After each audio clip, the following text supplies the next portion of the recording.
Hello, internet friends. My name is Bay. The forehead is still here, and so is more Final Fantasy XIV Dawntrail, my MSQ journey.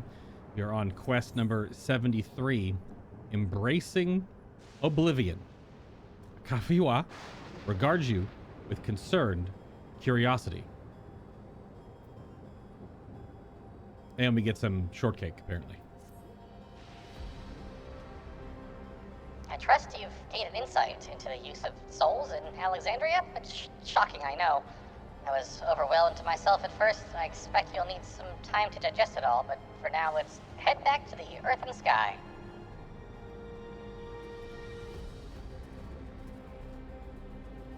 At this rate, something I want to discuss with everybody. Let's take a moment before we head into the tunnel. I like how the staging point for this expansion is called the Earth and Sky. Similar to how we've had the Waking Sands. And what was the other one? What was the Mordona?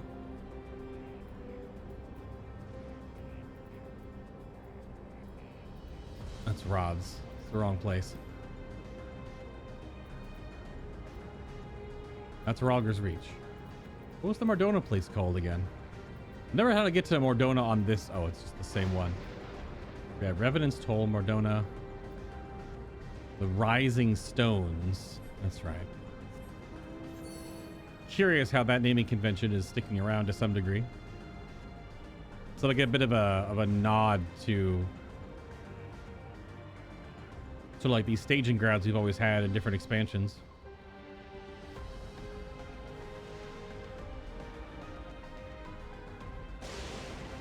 Not the same naming convention, but I mean, it's not dissimilar.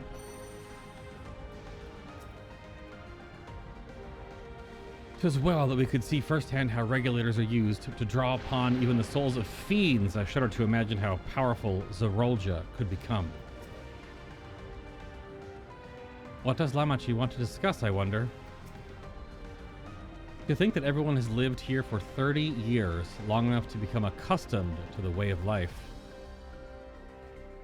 I understand the argument that we should keep an open mind if this practice is integral to their culture, but every fiber of my being rails against it.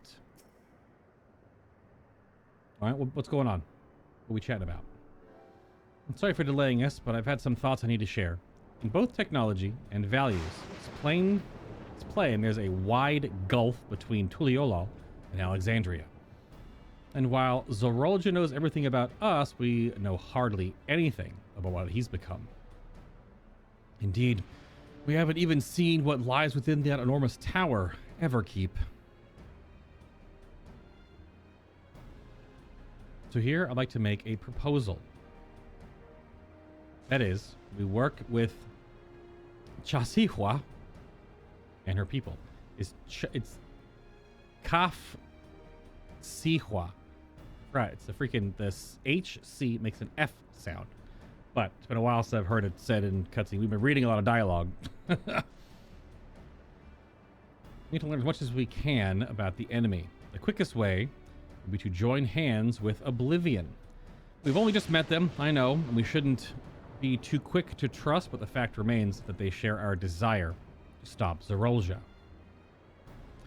Sphene, too, claims to be at odds with the King of Resolve. May I ask why you would cooperate with Oblivion instead? It's simple, really. Their leader is Erenville's mother. Meanwhile, whatever Sphene may feel, she's a ruler of this nation, with a greater risk in working with her and less reason to take her at her word. Greater risk to working with her and less reason to take her at her word. True. Also, considering the Kubrick stare. A fair point. And knowing Zerolja, we must assume that his arrangement with Sphene was not made without some consideration. All I know is that it would be heartening to have allies in this strange realm. I think everyone would agree that any help we could get would be welcome. Hold on, there's no guarantee it's actually my mother behind the machine. Without seeing her in the flesh, we can't rule out the possibility of a ploy. If it turns out to be a trap, we endanger not only ourselves, but everyone in Tuliholal. As you say, we have no proof that it really is your mother, whose name I can't remember how to pronounce. Kafihwa. I can't make. Well, I make my proposal in full awareness of this. Whether we're going to war or striving for peace, we need to learn as much as we can. Otherwise, we can't hope to do anything meaningful. As it stands, we know too little about this realm. We need to remedy that. We need to study the enemy. And when it comes time, strike down Zerolja for good and all. What's more, I trust you, Aaronville. You've always had great instincts honed from your time training under your mother. What if I'm wrong? What if sentiment is clouding my judgment? If it's a trap, we'll deal with it when it's sprung. Or I trust you as well. Both of these are totally fine. We'll just add in. Just you can give them, you know.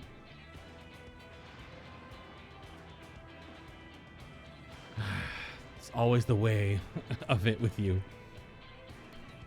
Yeah, fine. If you're set on this, then I'll say no more.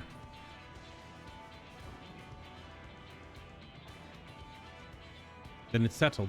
Let's head inside and secure ourselves some new allies.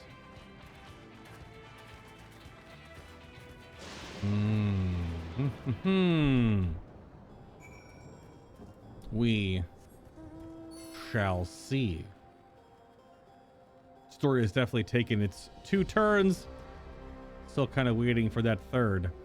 The information we just got about how the regulators and stuff work and the whole soul cell thing could be the third turn, but I don't know. And that feels like setup.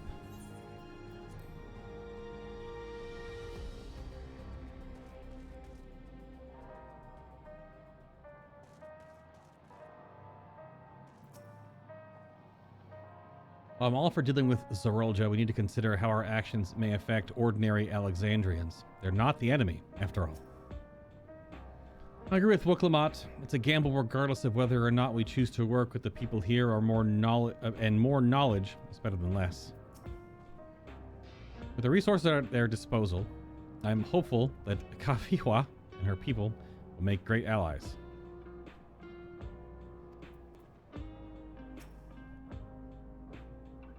Or is it Kafesia? Can't remember. Haven't heard it in long enough.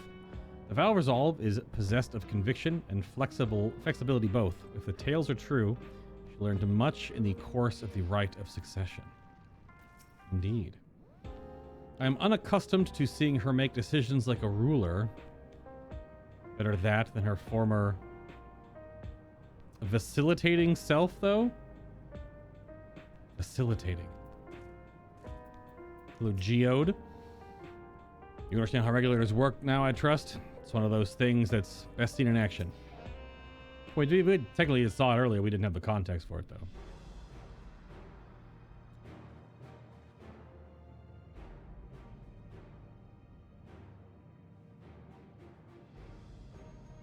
Kafsiwa. God damn, I can't remember how to pronounce your freaking name. Something I need to tell you and your people. We came here for no other reason than to strike down Zerolja. But I thought he was your brother. You really mean to kill your own kin? My kin invaded our nation and murdered our people. As vow of resolve, it falls to me to bring him to account. I'm prepared to do what I must and won't hesitate when the time comes. Like us, you and yours oppose Zerolja. In light of this, I propose that we work together to stop him, once and for all. Ooh. I realize this is sudden, that it's a gamble to trust somebody you've only just met. But I won't trust in the conviction of anyone who shares my... I would trust in the conviction of anyone who shares my goal. So fight with me, I beg you.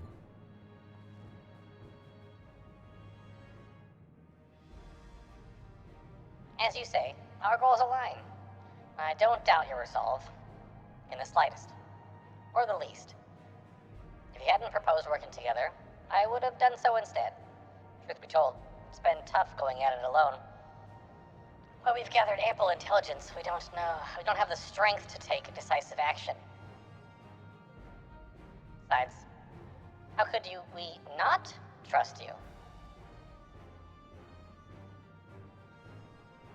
My only son is with you. My fussy little bun-bun is all the reason I need.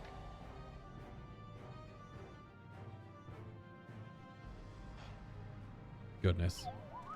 Goodness decided. Here's to a fruitful collaboration.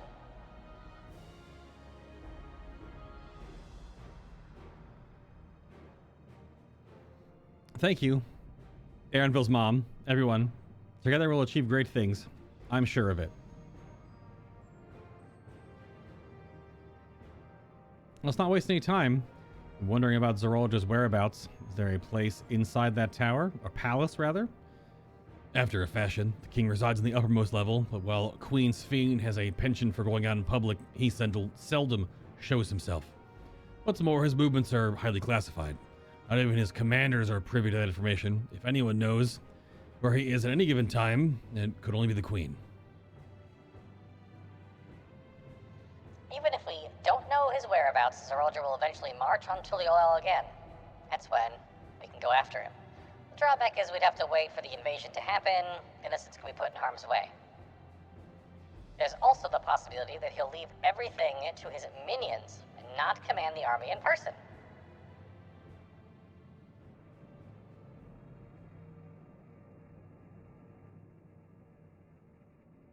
No, he'll take the field. What makes you so certain? My brother has always yearned to surpass our father. That's why he attacked Tuliholal. After waiting 30 years, the first thing he wanted to do was demonstrate his newfound strength. But killing Papa didn't satisfy him. So now he's bent on proving himself stronger than me and Koona, who bested him in the right of succession. He challenged me to strike him down. He wants a duel to show everyone that he's superior to the Dawn Servant, and he won't let his minions deprive him of that pleasure. Then why hasn't he appeared and given you your chance? Surely he's aware of your presence here, or our presence here even. At that I can only guess. Perhaps he wants to dazzle us with his wondrous realm. But if we won't deign to appear, then we'll force him to do so. Aragorn style. Even as we gather intelligence, we make no move to attack him. Show absolutely no interest in a confrontation. Knowing him, he'll tire of waiting and turn his attention to Koona instead. He'll attack Tuliol again, like he said he would. I see. If you believe it's the best approach, then we have no objections. Any campaign against Tuliolal requires that Zerolja lead his forces through Vanguard. We'll have lookouts keep an eye on it, day and night. Such a strategy is certainly viable. If we're proceeding with it, though, we should warn those outside. Indeed, they'll need time to prepare their defenses. I should be glad to coordinate our efforts. I'm already in regular contact with Y'shtola, and we'll make sure to keep our comrades appraised of developments. You can leave Vanguard to us. We'll send word at the first sign of movement. It seems we have a plan.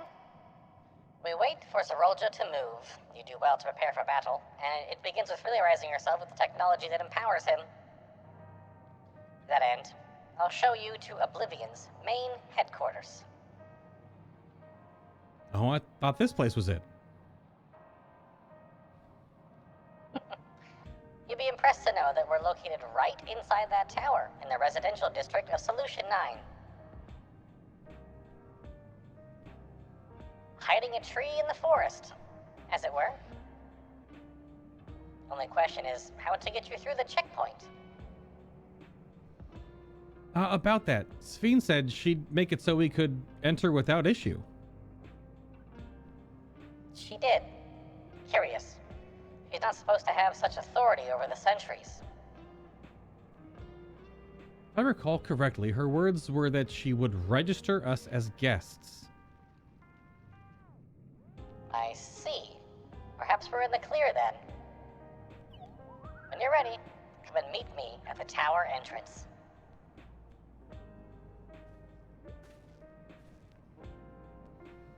Before you head out, give us a moment to introduce ourselves properly, eh? After all, names are good to know when working together. Talk about how one of those pink-haired girls' name is Nostalgia. It's just me, or are Aaronville and his mother completely opposites in personality? Between making new friends and entering the tower, I can't help but feel a little excited. The intelligence that Aaronville's mother and her people possess will be very useful to our efforts. If this isn't their main headquarters, I can't imagine what the actual place is like. It's eerie hearing mother's voice come out of that peculiar machine. Nice to meet you. If Sifwa trusts you, then so do we. I wish I could remember how to pronounce her name. Kafwasia. While Oblivion has operatives all over, we're the main crew here. I'm Geode, leading this hideout. I bet you can't guess what my favorite Pokemon is. The dependable young twins behind me are Nostalgia and Wayakwe. How are their names so different if they're twins? We're going to name one of our twins Bob, and the other one's name is going to be Constantinople. Yeah, it's Wayakwe. I'm Nostalgia. It's a pleasure to meet you. My sister and I were born and raised inside the barrier. We've been with Oblivion for 3 years, and our main duties are surveillance and provisioning. Twins, eh? That explains the resemblance. Wawake is a Tono-Wantan name, unless I'm mistaken. That's right. Our mother is Tuliolan and our father is Alexandrian. They want to honor both cultures. There we go. That's why. There's the explanation. Boom! They're beautiful names. Thank you. Though I have no memories of my mother, I like to think I carry part of her with me. So what made you decide to join Oblivion?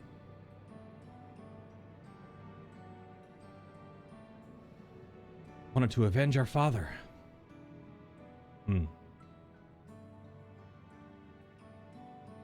Ambrose was his name, and years ago, he was taken away after a scuffle with a soldier over a disagreement.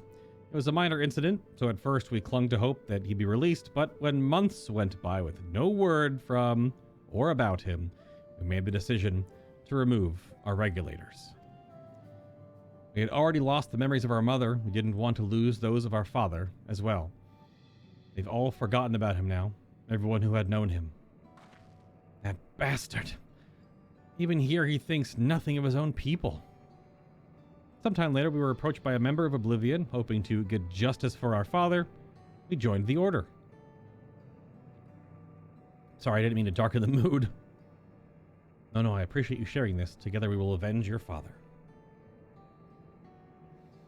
Thank you. Something tells me you have what it takes. You introduce yourself too. Go on.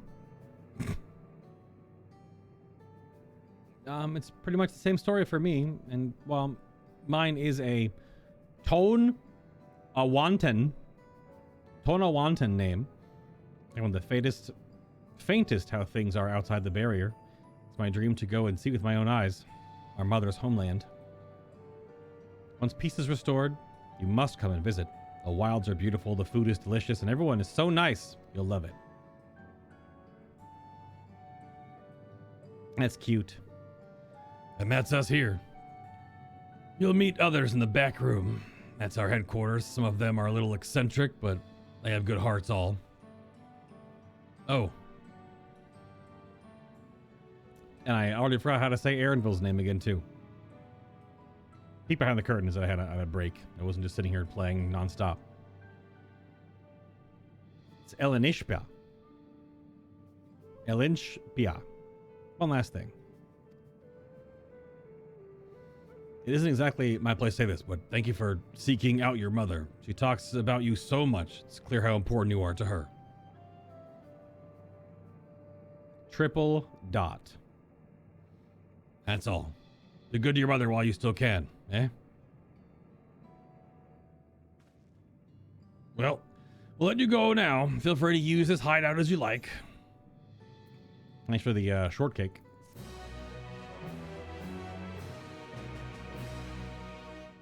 Ooh, right into a cutscene too. Is it a meanwhile?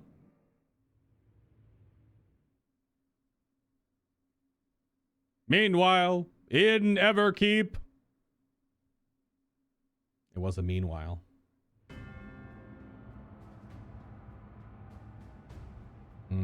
Soul cells, I take it?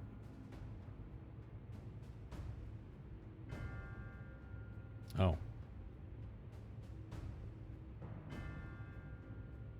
You've been consulting with Wook Lamont.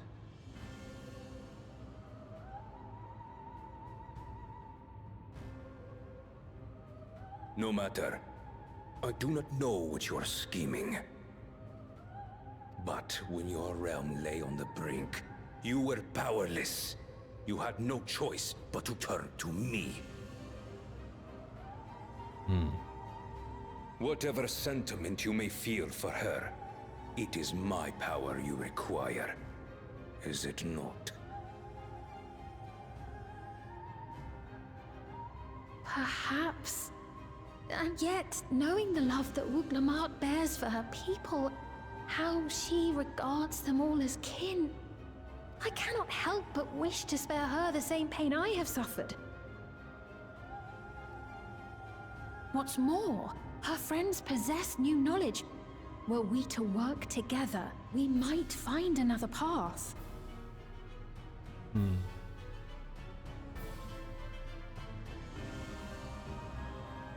I know you're loath to consider it, but is there no hope for peace with Tuliolo? What we've already done may be unforgivable, but it needn't continue. You needn't kill your brother and sister.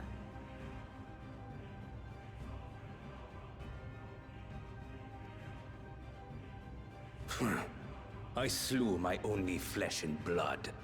Yet you attempt to sway me with an appeal to family. It's true. Wook Lamont and Koana are adopted, whereas he killed his blood father. The memory of my father's final moments still fills me with disappointment. Age came for him before I did. Right. For long years, I sought to prove the miracle. And weak as he was, defeating him achieved nothing.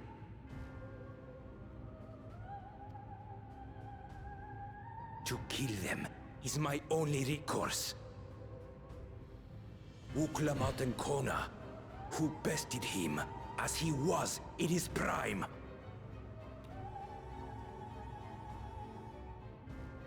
They are still your siblings, even if not by blood. That such bonds should mean so little to you. I am bound to no one. Serve none save myself. I made that clear when first you spoke to me in the Golden City.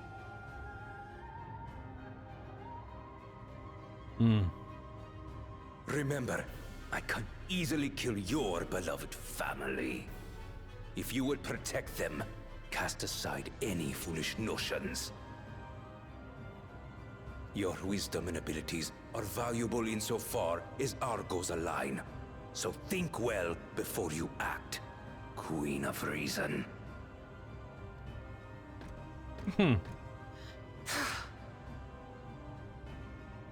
Wook Lamont, if you are father's worthy successor, then you will find your way to me. But should you fall short, I will lay waste to Tuliolal. Yeah, you said that before. And he waddled away. Waddle, waddle. What now?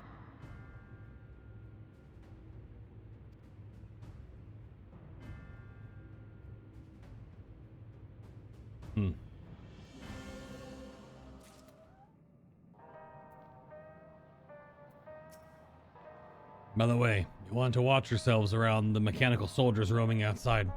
They're malfunctioning and may attack unprovoked.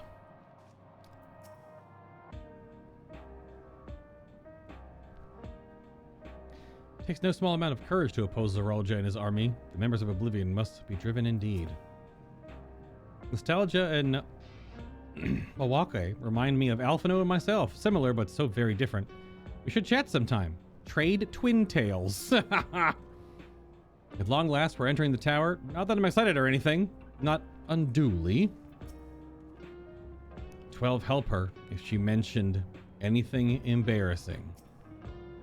My sister is something of an introvert, so I take it on myself to watch over her. By the same token, though, she's extremely cautious and observant. That makes her great at reconnaissance. They say the sky outside the barrier is truly beautiful. I'd love to see it one day. Well, we will see if that becomes part of how this story will go. Because it's very easily could not. Quest number 7474, Solution 9. Booklamot is eager to head to Everkeep. Right. Erenville's mother is waiting. Let's head to the tower.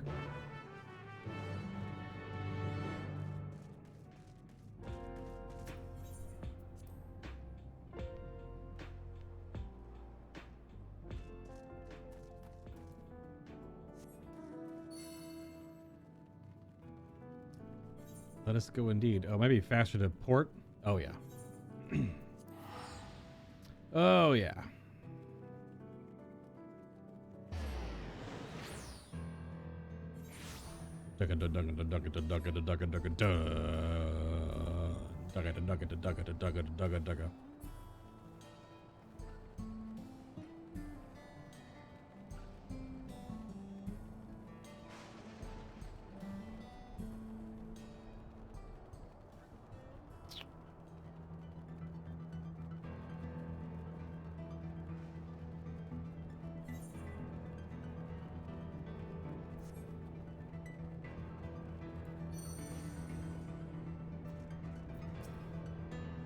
Visitor detected. Verifying access rights. Error noted found. You must be accompanied by registered personnel to proceed.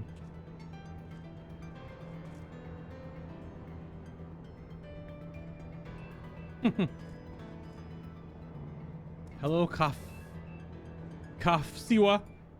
That is your real name?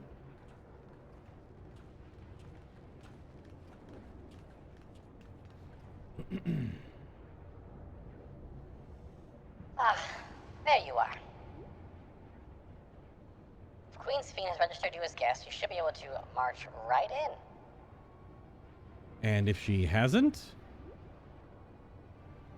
Then you may have a swarm of Zoralja's minions to deal with.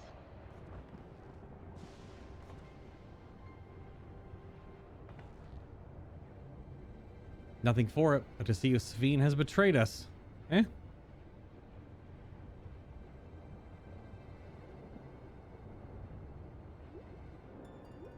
Whoop, whoop, whoop, whoop. Thank you for your diligent service, friends. My companions and I would like to pass, if you'd be so kind. Outrunner guide unit identified. Registration number verified. 6 accompanying civilians identified. Verifying credentials.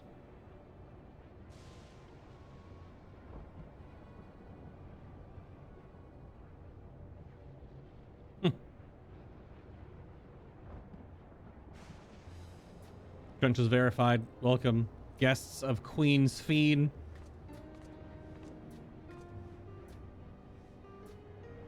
What a relief.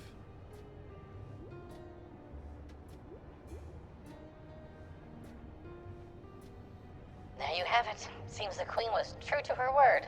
Follow me, everyone. Solution 9 awaits.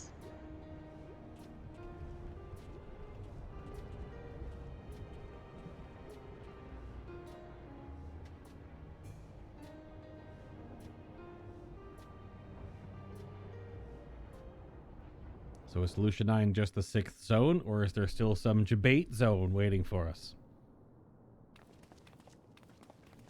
We'll find out.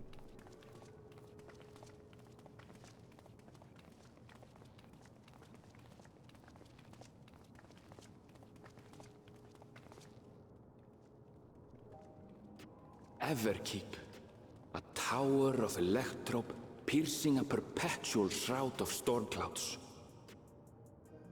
Occupying the 9th level of this 12-tiered structure is a residential district called Solution 9. In so naming their home, what hopes did its founders harbor for it? And did it prove the answer they sought?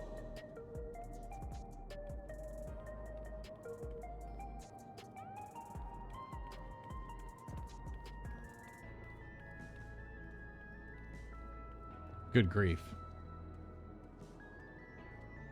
Wowza.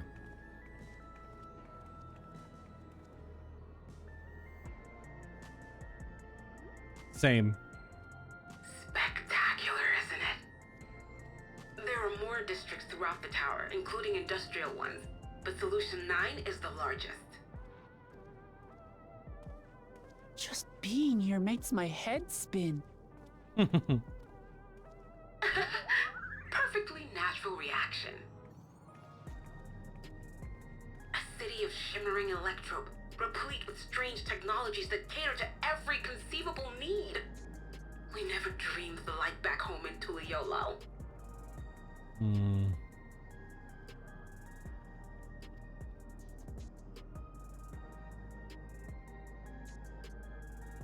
Now, while I go and explain the situation to those in the back room, why not take a moment to explore? I believe lived experiences are far more educational than dry explanations. And you want to know more about Sphene and Zoologist Dominion, do you not?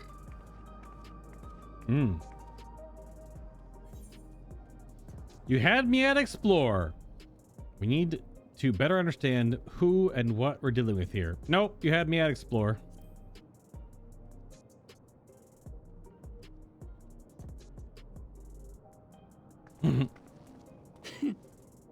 I had a feeling you'd be keen. Yeah. Just to confirm, while we have been allowed inside, are we also permitted to roam? Absolutely. As Sphene's registered guest, you'll find you're exempt from the sentry scrutiny. The elevator to the uppermost level. I wouldn't go near that. But other areas should be fine provided you act like you belong. All right then, we'll show ourselves around. Yes. Familiarizing ourselves with the technology here will help us prepare for the battles to come. Try not to enjoy yourselves too much, or you're liable to attract attention. Sure. Once you've explored to your satisfaction, come to the entrance to True View in the eastern sector. The True View. The way from there is a little complicated, so I'll send someone to guide you. Understood. We'll see you later.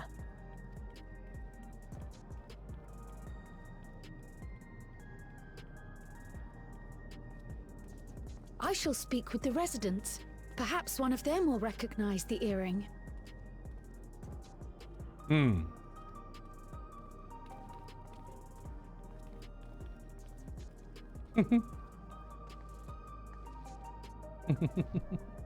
What's with this place? How can this all be the inside of a tower? It's a pretty big tower. So, what aren't you telling me? Where are you? That I can't reveal yet. Precautions, you understand.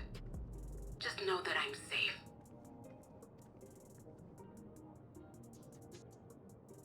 But come, tell tell me about your adventurer friend. You seem to have a great deal of faith in him. Hi. You must have been through a lot together. Yeah. Yeah. You might say that. For instance, we found the entrance to the Golden City.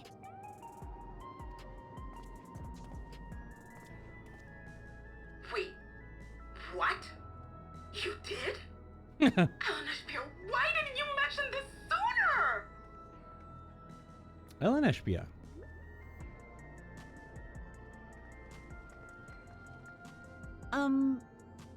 You want to explore together? It's not that I'm scared or anything. Everything is just so different from home is all.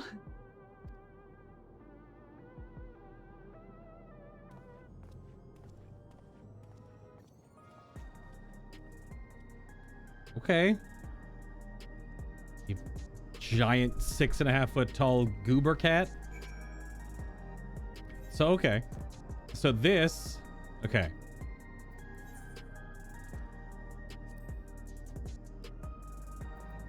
So I don't think solution 9 counts.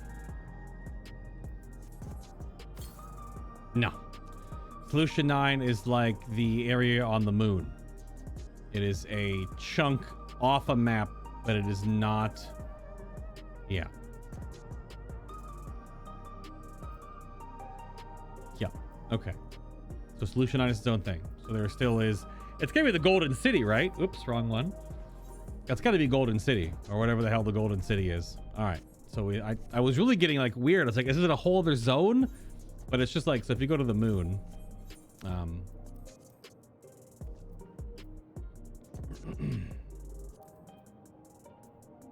actually, how do you navigate to the moon normally?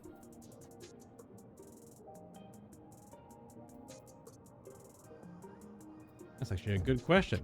I don't even know if I know how to do that. It's not on the first, it's just the moon here. I don't know where that's located. I thought it was a separate toggle to go to the moon.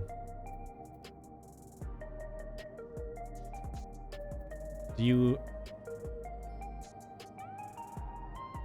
we do northern empty? Do you do like Labyrinthos, then click? I guess it wouldn't be Labyrinthos, wouldn't it? I forgot how to do this. I actually don't even know how to get there unless you're there already. That's the funny part. Do you go to Garlemald and then go Nethergate and then go... Okay, good God. That's a lot. Yes, this is like Best Way Burrows. It's a chunk off the map.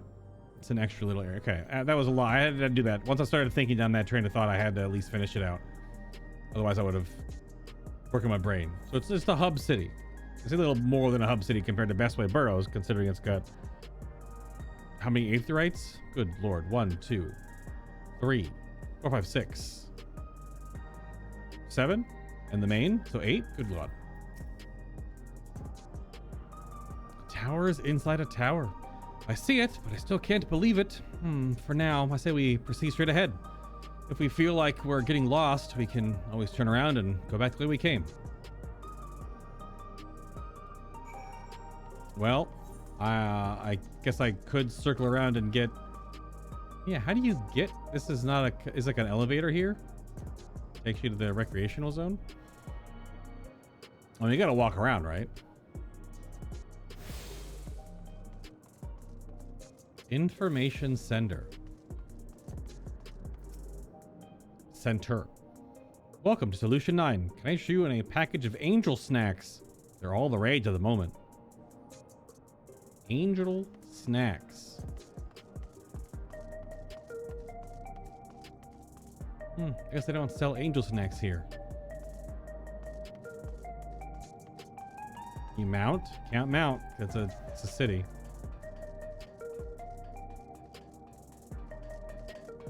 This like lo-fi-ish EDM beat going on right now, though. I'm in. Hello? Okay.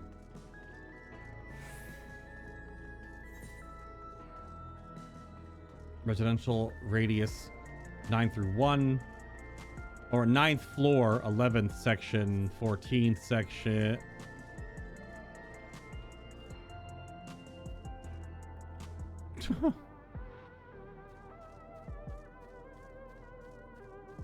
Ah, yes.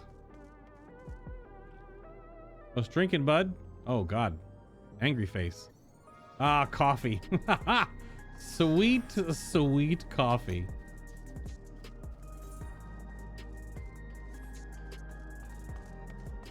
Man, this has got some serious Night City vibes. Granted, very Final Fantasy-ized.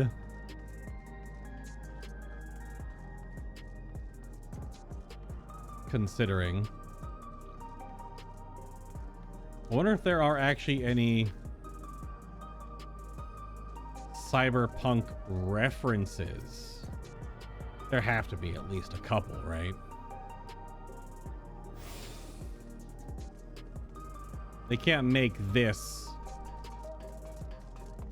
in their game. Like Yoshi P and his team can't put this in Final Fantasy XIV after the success of Cyberpunk, specifically mostly with Phantom Liberty, and not like have some characters named after something or some drinks we can buy. Welcome to Mosaic, a place for folks from all walks of life to mingle and mesh like a pattern, like the patterned stones of a, well, you get the picture. If you'd like coffee, I recommend our original blend. Only coffee? Only coffee. Just a coffee shop.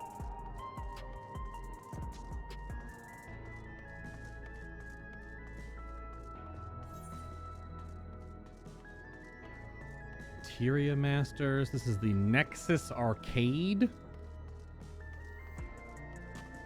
Dawn of a New Deal. Unlockable quest probably for crafters or gatherers. Just a full-on hub. This is the Omega Gemstone Trader, I'm assuming. Yep. So we need to have probably every zone before she'll talk to you.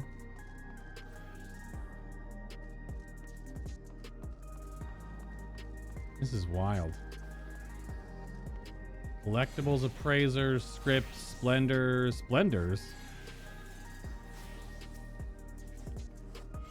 Got you a little 100 probably to talk to her. Wait, Rodina?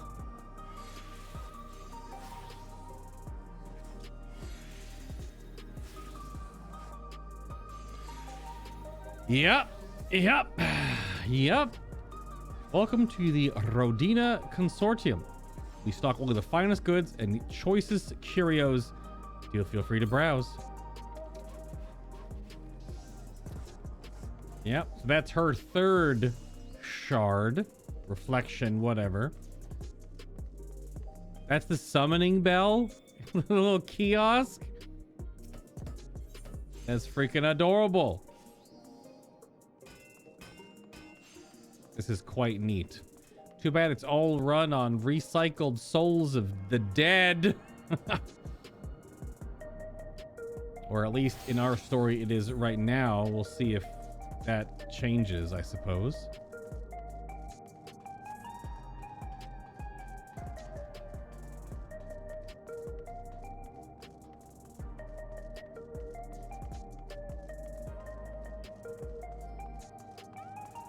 Oh, is that the Arcadian? Or just do some buildings just look like that? Oh, that just might be the Arcadian. That's the raid. Or again, a building that looks like it.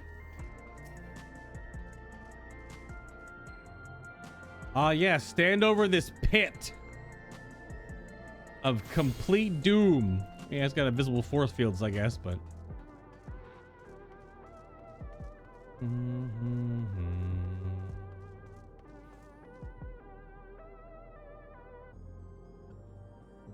This is wild. Remember, you know, back X number of hours, we were helping like moblins in the jungle. I guess they were in the temperate lakeland, but now here we are. Final Fantasy, by the way. Ugh, a crossroads already? This place is too much. I have no idea where I should go. Alright, made up my mind. Let's head to that building there. Oh no. Don't tell me she's gonna... Okay. This city is run on electrope, not souls. Well, all the people here still have the things on their head. The city might not be run on it, but the people are, which run the city. Ish. Within reason. That's mostly what I was getting at.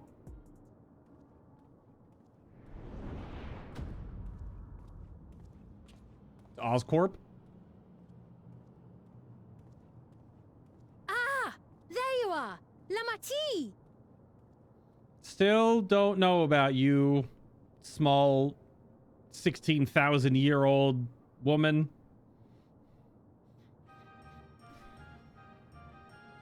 Sphene! I was worried you might have had trouble at the checkpoint, but I see everything went according to plan. Well, that's thanks to you.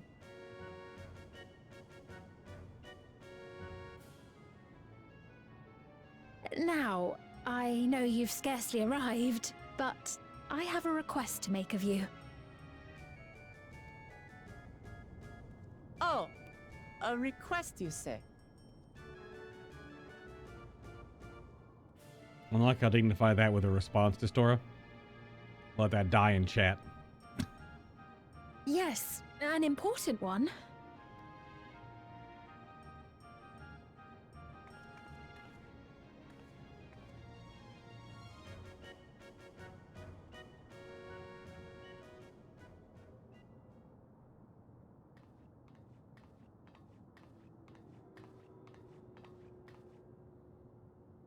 I'll say it plain. I want you to make peace with Zeralja. I somehow don't think that's going to happen. Also, I just realized you have basically like Odango hoop loop hair. So you have longer pieces of hair in your bangs that you loop into your special regulator crown. I just noticed that. And you also mid-lighted them. I don't even... All right, I just noticed her swoops swoops. What? I thought you said you weren't on his side. We have come no closer to seeing eye to eye, nor do I condone his methods. Be that as it may, I don't want you to fight him. I don't want you to regret a decision made in anger and haste. Unequipped with regulators as you are, the risk is too great. I appreciate your concern, but you ask the impossible. Zeralja murdered our father. His minions slaughtered our countrymen. He will never renounce his war. As vow of resolve, it falls to me to stop him. I know you love your people too, and so you must understand how I feel. Why I cannot, will not back down.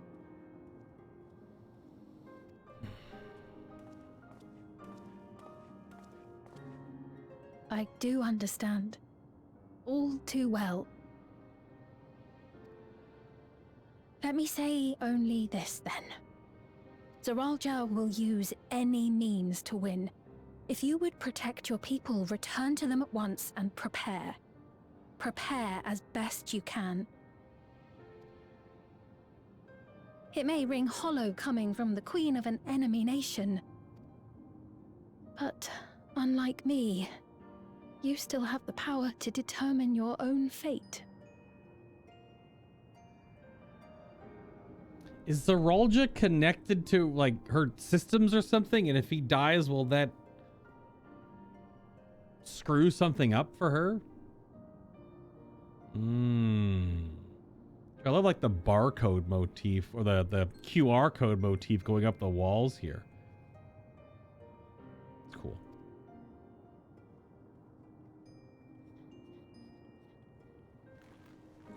You really are a curious one. Look, you needn't worry for us. We have dependable comrades holding the fort in Tulihyolal. They'll keep everyone safe, so we can devote our attention to affairs here.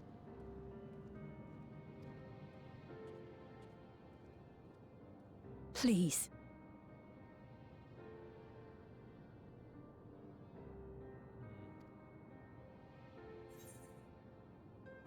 Never fear. I'll be there alongside her, or I won't yield on this either.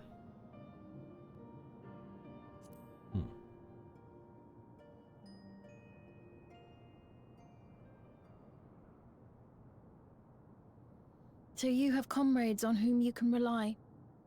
I envy you.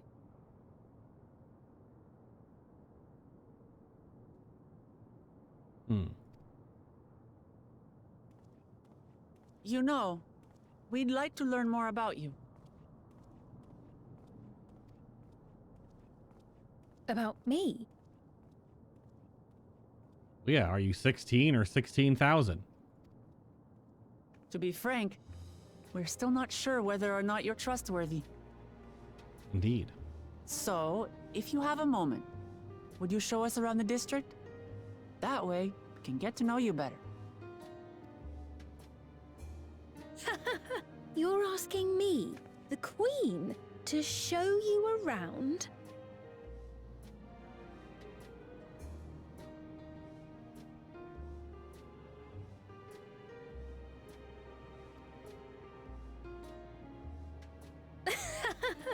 Oh, but I jest. I'm flattered that you've taken an interest in me. Very well. I shall be your guide. You're my guests, after all, and teaching you about my realm would be a pleasure in and of itself. If you like, I can introduce you to my citizens, too. I consider them family, as you do yours. Well, you already kind of had. I guess we could do it again. By all means, we're in your capable hands. That you are. This will be an enjoyable and enlightening tour, I promise.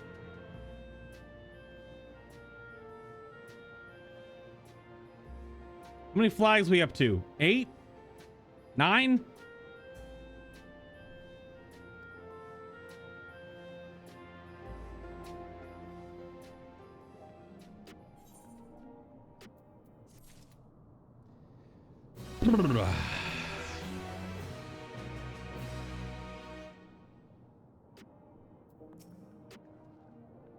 With Sphene as our guide, we needn't fear getting lost. Girl, there's a map. You can hit M. You're in a video game. Oh, man. Silly.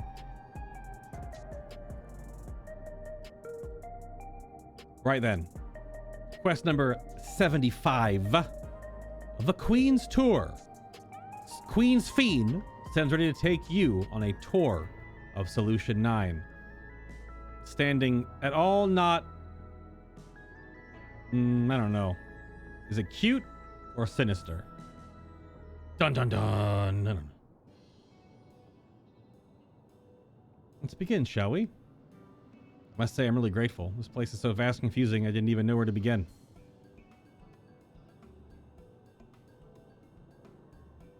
While the district may seem daunting in size and structure, all the key facilities are situated near ley nodes, which you call aetherites. Remember this, you won't lose your way. God, all the new, like the new graphics with all the way that the light works, and that's so damn cool, man. Looks very good. Now then, Seeing as it's right here, I'll show you to the Nexus Arcade first. Please follow me.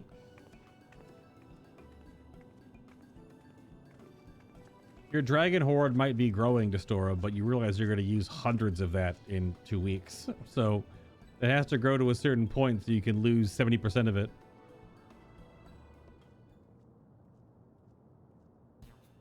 A means to an end, as it were.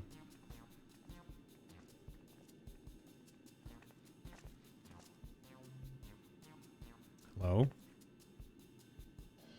That's for the armpit enjoyers in the chat.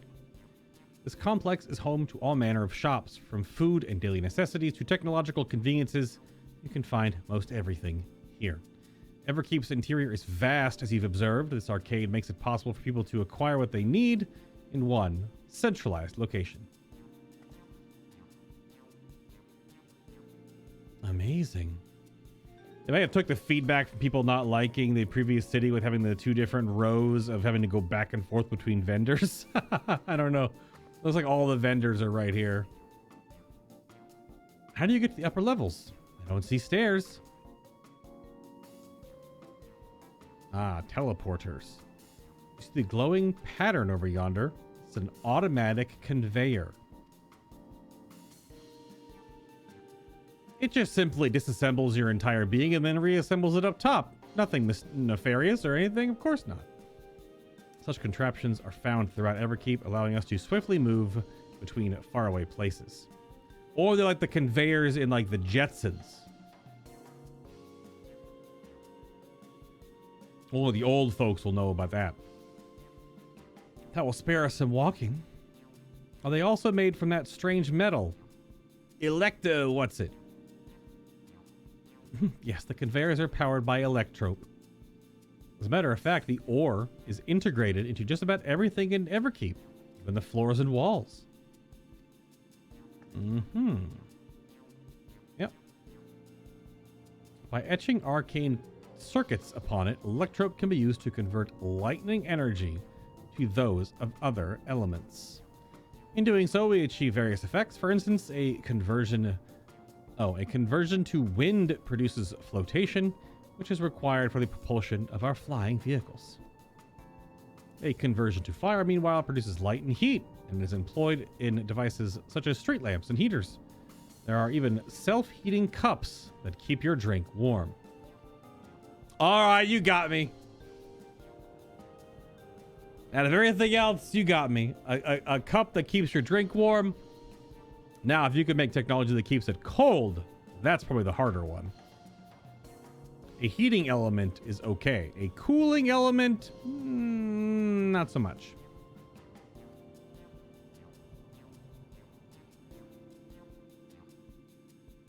Can you make a drink cold if you convert to ice instead? Aha! Book Lamont, we're on the same brain wavelength right now. You certainly can. Our vending machines do just that. It's temporary cold, though. Not forever cold. What's more, multiple energies can be combined to produce some clever effects. For instance, by manipulating the air with wind while projecting lightning. A light with lightning, possible to alter one's appearance.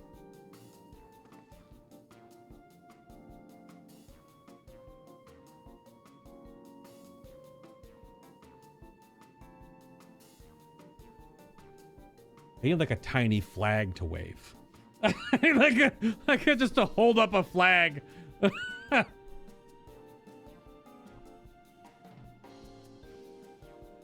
Oh my goodness. Oh yeah, for sure, Destora. It does save Gil in the long run. Yeah, looking to have crafters level by the end of the week. I mean, that's a lot. You can obviously level like 4 of them, and fishing with the, you know, this version of the Studium, whatever, the Wahoo Meki, but it can only use 1 each, right? And does that get you all the way to 100, or will it get you to like 97 or something? I can't remember, but you still have to level the other ones the hard way with just leave quests or whatever. Or, you know, the one-off craft of every item that way, or just leaves, usually.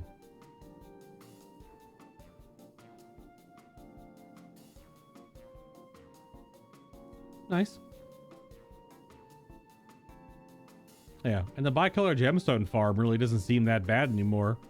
Like running fates, I think the initial, just so the XP doesn't go anywhere, running fates on like your level 90 to 95-ish characters or whatever, right? The ones that are not max level. Because if you're gonna farm them anyway, might as well do that. Put the XP somewhere and then just hop zones as long as you don't see fates popping and get the bonuses. Because getting, what, a 36? The 36 bicolor gemstones for bonus fates, which is wild. Because before we'd only get, what, 12 or 14? For every fate, period. So, yeah. Doubling up on certain fates definitely makes the grind go that much quicker. It's almost scary watching with Electrope. It's such a wondrous material. This is in our world. I imagine everyone would be fighting over it.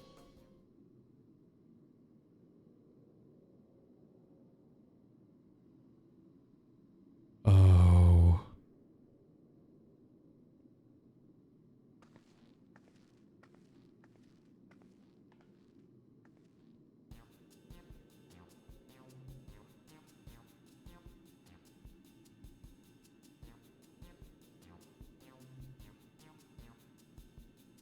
The shop over here. What does it sell? Oh yes, let's go and take a look.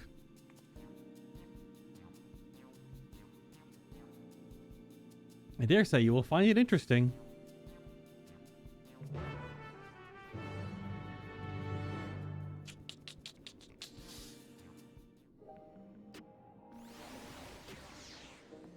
All the pets.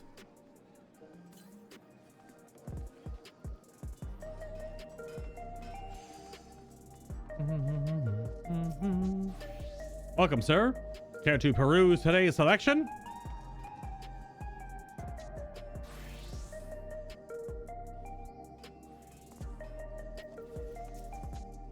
What's all this?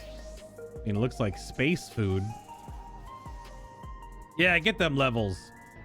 Get them levels. Damn right. Get them. Get them. Get them. Get them. Get them. This shop sells food. Those are items on the counter. That's food? Can't imagine what they taste like. You might be surprised. Your countrymen were 2 in the beginning. Come, you must sample something. Choose one, and I will purchase it. Welcome, friends. How lucky are you? How lucky you are for Her Majesty to treat you. The final items on display are our most popular. I recommend one of them if this is your first time. It's like, it all looks like astronaut food. Select item that interests you. Black and yellow tin, hexagon patterned bag, long rectangular bag, liquid filled pouch, slab of pink hexagons. What's in the tin? This here is cultivated steak. Not quite the same thing as the real thing they produce in the outskirts, but it's a slight more affordable. This particular product is known as Gold Label. It's a delicious hybrid of beef and chicken grown at the plant on the 4th level. Oh my god.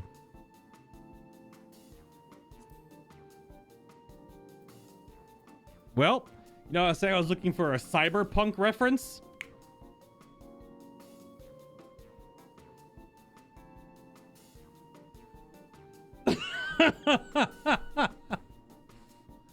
That's one.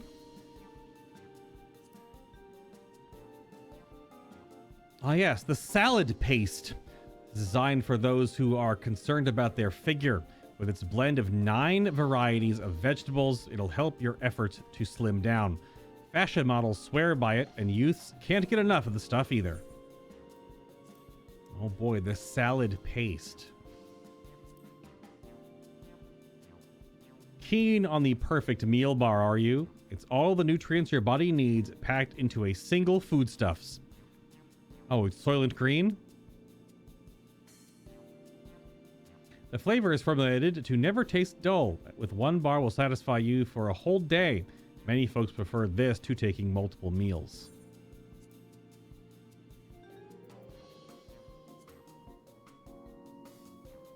Ah, the revivifying tonic. I take it you're thirsty. The flavor is a sublime blend of sweet and salty and stays fresh for over 10 years thanks to the special container.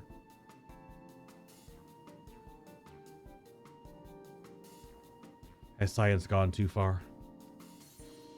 A sweet and salty drink? How very Japanese of you.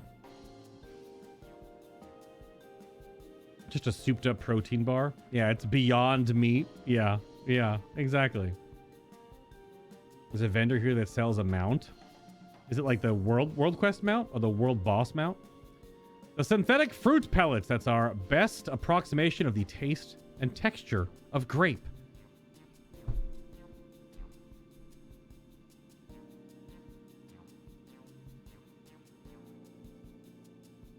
He actually did it.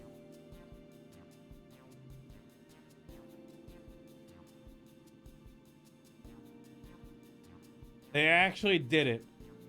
They turned the meme into an actual item in the following expansion. Really? That's so amazing. That is so good. That is so good. This is going to get memed a lot. I've never tried the real fruit, so I can't say how faithful they are, but there's no denying their popularity.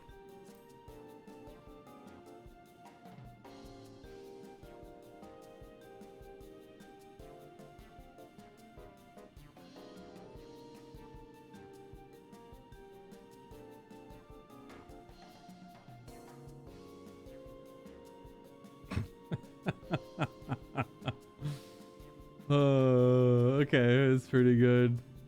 I'm taking the long rectangular bar.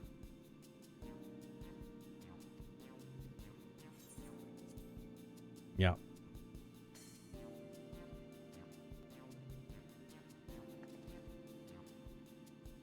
Well, they're all very tempting. I'm going to have the steak. I'm absolutely starving. Thank you for your custom. Thank you for your custom? This being Her Majesty's treat, it's bound to taste all the better. Say, would you mind sampling your selections here and now? It's been a long time since we had newcomers. I'd love to see your reactions. They probably all taste awful, if I had to guess. It's literally synthetic meat and a composite protein bar made almost exclusively of science. This is a great chance to learn about Alexandrian culture, Bay. Let's dig in. Even though I meme, synthetic meat, it's gonna happen. It's almost a weird inevitability. Science is gonna make synthetic meat, like in the real world. Or is this the real world here? What's the real world? It's actually an old TV show on MTV. You know, music television, the show that's supposed to be playing music a lot, but they rarely ever played music. That's the real world.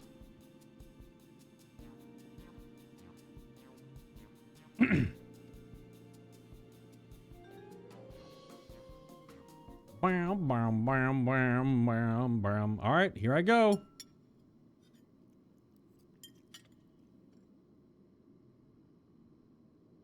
Following Wicklemock's lead, you sample your selection.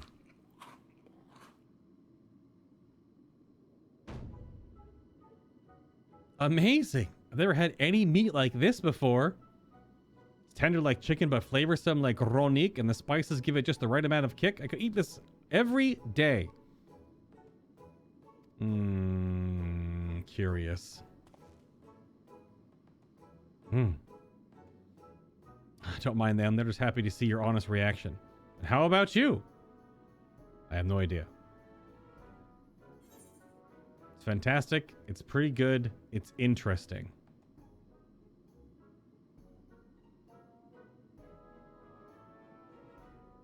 It's interesting.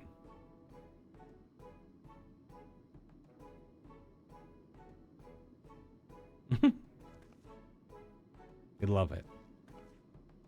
It's always such a pleasure. My thanks for humoring me. This will take me back. Though it was chaotic when the people of Tuliol first arrived, we endeavored to learn about one another and embrace our differences. All right, what about you, Sphene? Aren't you having something to eat too? Oh no, I don't eat! I suffuse myself on the souls of the dead. Oh, sorry, did she say that out loud? I appreciate the thought, but I'm fine for now, thank you. Uh-huh. Alright, but what's your favorite food, if you don't mind me asking? My favorite food? The souls of the dead! No, sorry. Why do you wish to know this? Because I want to get to know you better. Why else? The more you know someone, the more you grow fond of them. That's what my old man believed, and my experiences have led me to believe the same. My favorite food.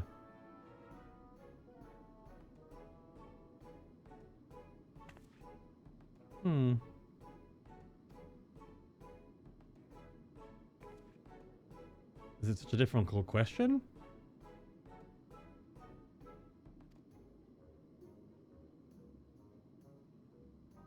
I'm sorry, when I think of those who labor to bring us the food, I find I can't settle on one thing. Spoken like a true politician. I thought I was indecisive, but you're something else. Indecisive? Perhaps I am, but you don't need to laugh about it. Get roasted.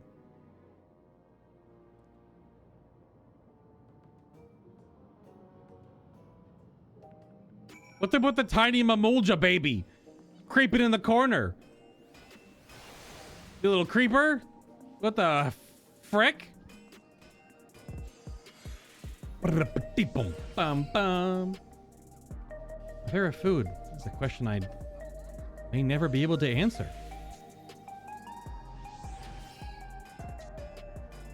I'm gonna wave a tiny flag for that one. Tiny flag. It takes multiple tiny flags to make one real flag. So we're at like 9.2 flags right now.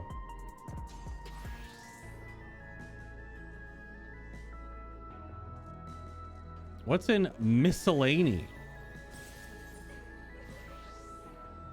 Oh, is this is the stuff from the world bosses. Yep.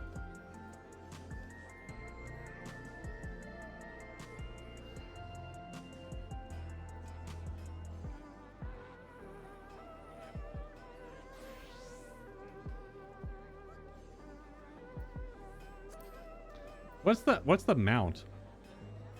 When blown, the whistle emits a laid-back tone that calls your Mehwap Yara to your side. What is the Mehwap Yara?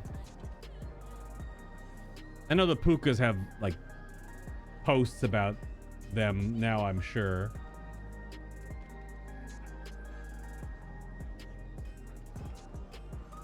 I just don't know what the mounts are.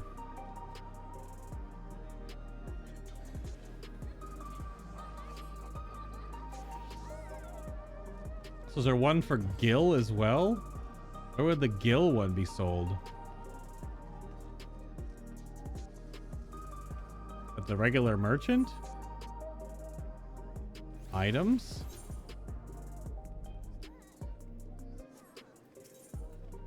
This is all just like garbage gear. Oh, it's not even that garbage. Goodness. 670 stuff from vendor might actually be an upgrade for a lot of my crafters. Not my gathering gear. My gathering gear was maxed. Maxed with the final stage of the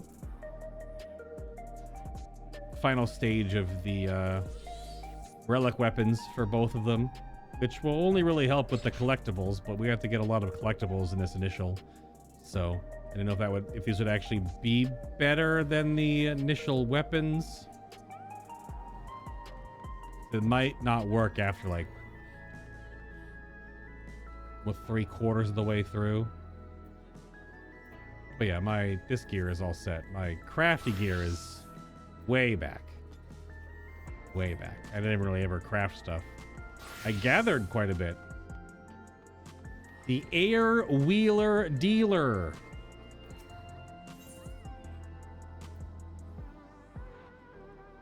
The Air Wheeler A9 identification key. It does cost 7.5 million gil. A thin, rectangular piece of what appears to be electrope. Placing it near your Air Wheeler A9 will magically bring the vehicle to life.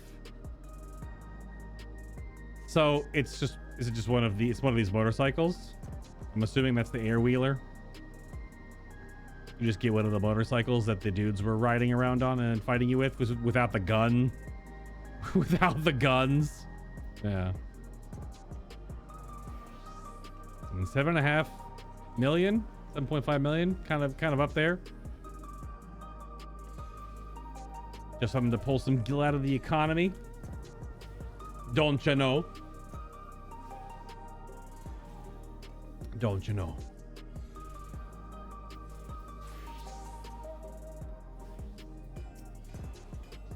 I don't know about you, but I'm satisfied. Let's keep moving. Very well. Next, I was thinking of showing you the residential sector, but it's in part so I can tend to personal matters. It's a visitation, to be precise, and I believe it will be educational for you as well. Would two of you mind accompanying me? Not at all. Wonderful. Let me know when you have seen enough here to make our way. I was wondering what kind of homes they have here. They just look like high futuristic Japanese apartments. Ready? Let's head to the residential sector. It lies to the southwest. As we walk, I will be glad to tell you about any places of interest that we come upon. They are now following me. Sweep!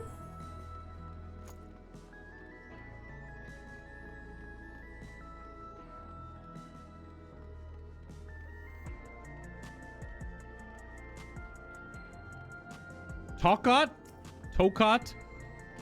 Almost a little Lala over here. Did a bit of shopping. Well, you picked the right place. The commerce sector is probably the best retail hub in all of Everkeep. I'm sure you'll find what you're looking for.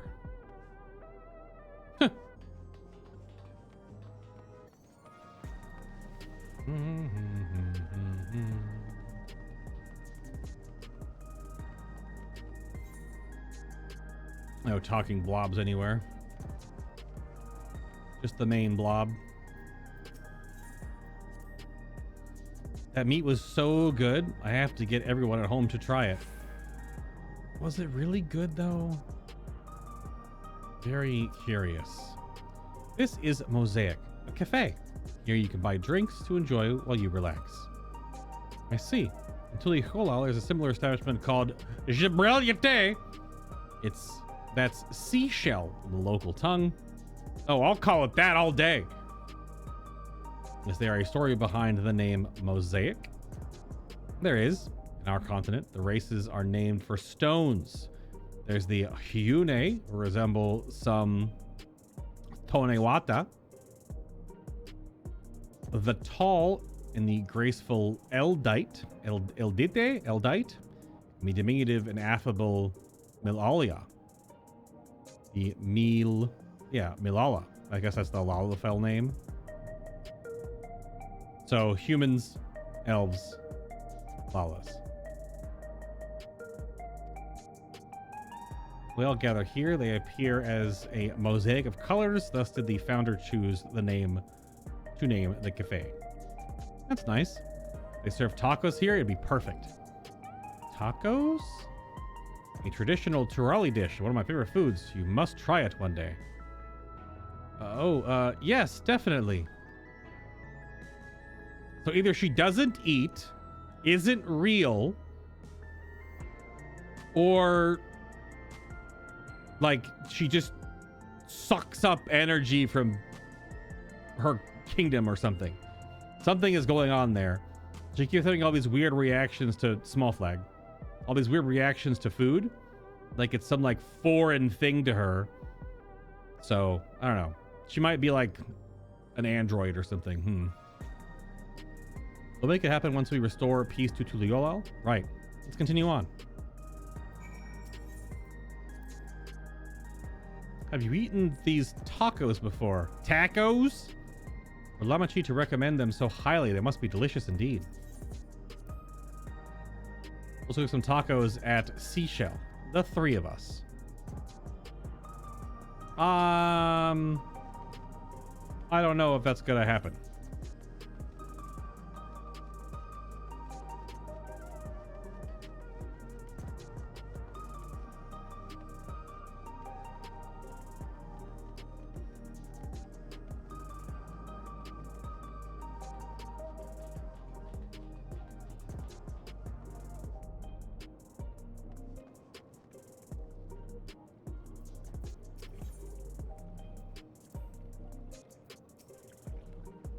Here we are. These buildings are where our citizens live.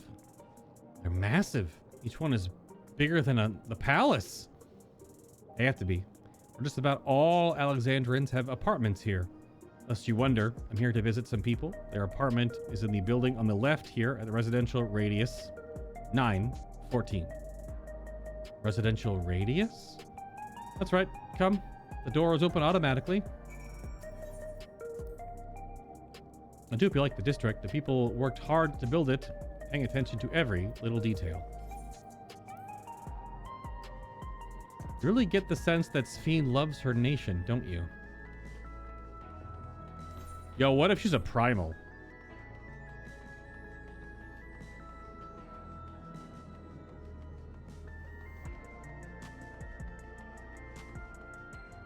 What if she's a primal from her reflection? So she just lives on suffused ether and belief. That's why she doesn't eat food, and why she needed Zeralja's power to stay living. Or something. I don't know. That'd be something wild shit. She does kind of have a look of something that's, you know, otherworldly about her. Maybe she's a primal. Or their version. An eidolon, if you will. An icon. A summon. What are the other words they use for them? Hey, Sphene, can anyone live in this place? Naturally. In fact, many of your countrymen make their homes here. No matter your origin or race, occupation, or regulator usage, all Alexandrian citizens are eligible for an apartment. This includes those you met who work in the outskirts. I'm taking care of everyone for 30 years. I'm truly grateful. So can we get apartments here? This is the lobby, common area for residents. Let's see. What does that machine there do? Ah, the concierge. They look after the residents. If you require assistance or have questions, they'd be glad to assist. Is that so? I have no shortage of questions, but I'll direct them at you for now. By all means, you may consider me your personal concierge. Current location, residential radius 914, section 02. Visitors must be equipped with a regulator or present a valid visitor permit. God, this area is so Night City. Some of the Final Fantasy devs played a bunch of Cyberpunk. So they were working on this expansion for Solution 9 specifically.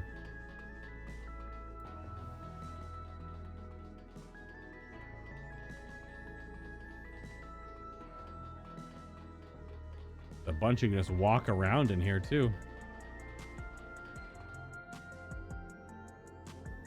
Huh. You just walk between the different radii, if you will. Oh! My legs.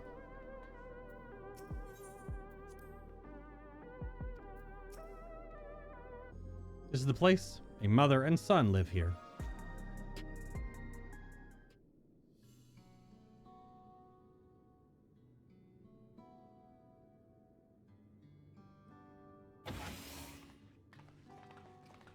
Oh, voiced. I think so anyway.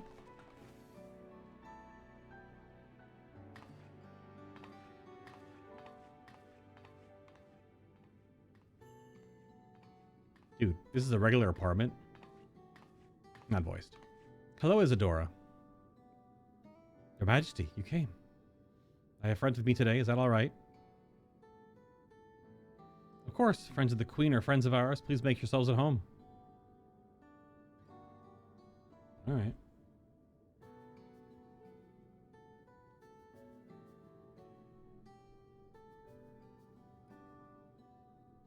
How has Milos been?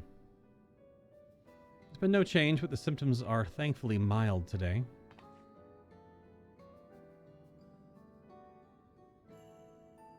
Hello, Milos. Have you missed me?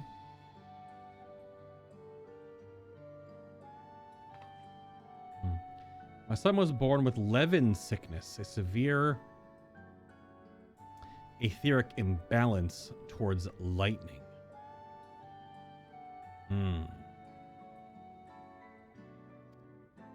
As a result, he suffers from paralysis. He cannot walk and struggles to speak. Fuck.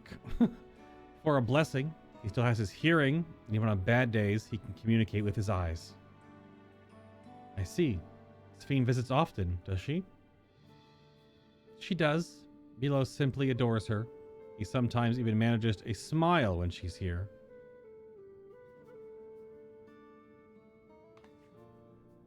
That's grim as hell! Damn! That's grim. Holy crap. What of yourself, Isadora? How are you holding up? You need to worry about me, Your Majesty. You always make time for us, and we have everything we need. Yeah, that cyberpunk jacket she's wearing right now. Holy crap. I'm glad to hear that. But you mustn't strain yourself. Understood? There's nothing you can do for him? Perhaps a treatment with souls, or... Unfortunately, no. While souls can revive those who have met with an accident, they cannot reverse the effects of old age and illness. Truth be told, many children are born like Milos. The illness has existed for generations, but we've been unable to find a cure.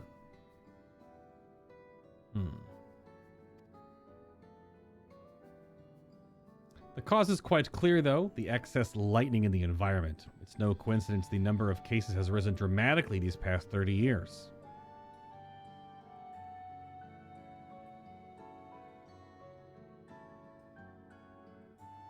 It's all my fault. What was that? Tiny flag? Tiny flag. Tiny flag.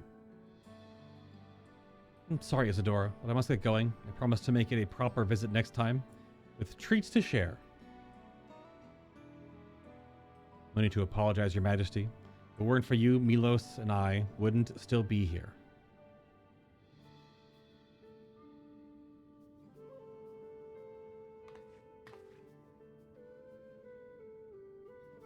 Thank you, Queen Sphene.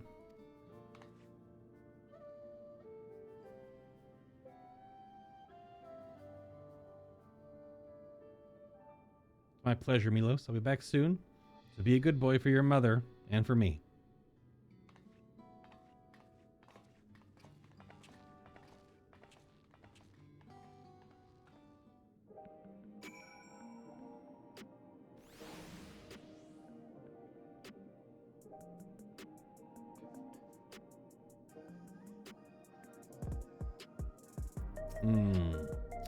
To think that there was such an illness. Yeah, it's grim as hell. Holy shoot. My thanks for accompanying me on the visit. If every apartment is like that, dude, every apartment that is jacked. The illness is part of life in Alexandria, and I thought that you should know about it. We'll find a cure one day, mark my words. We'll make it so unfortunate. We'll make it so unfortunate children like Milos smile again. Good God. Do you think they had such a problem?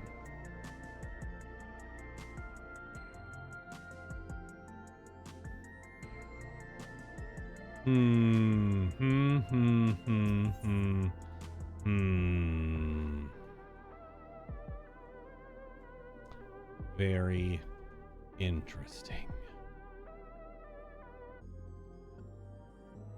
Quest number 76. Her people, her family.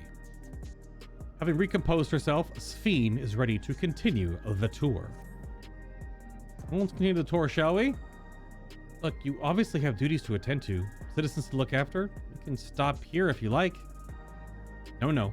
Do this because I want to, so please do not worry. Next, I'll show you one of the district's most vital facilities, a place called Resolution. To reach it, we need to go by way of Lanode 9, where the Aetherite is situated.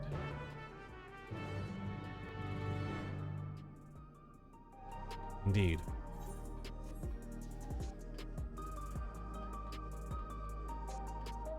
Indeed.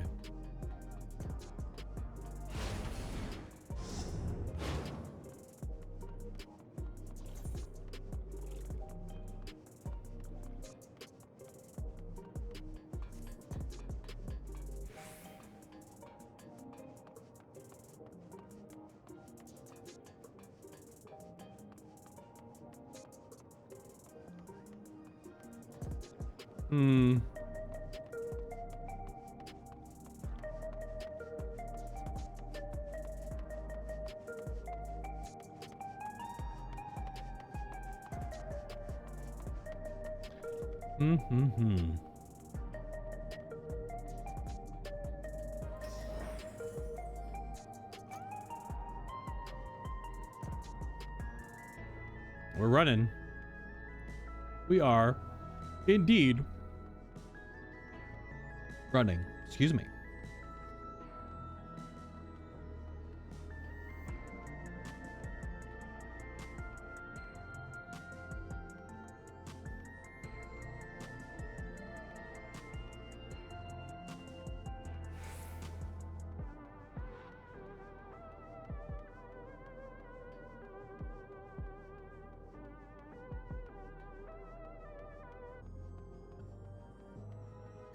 Oh, forecast terminals instead of having a weather reader.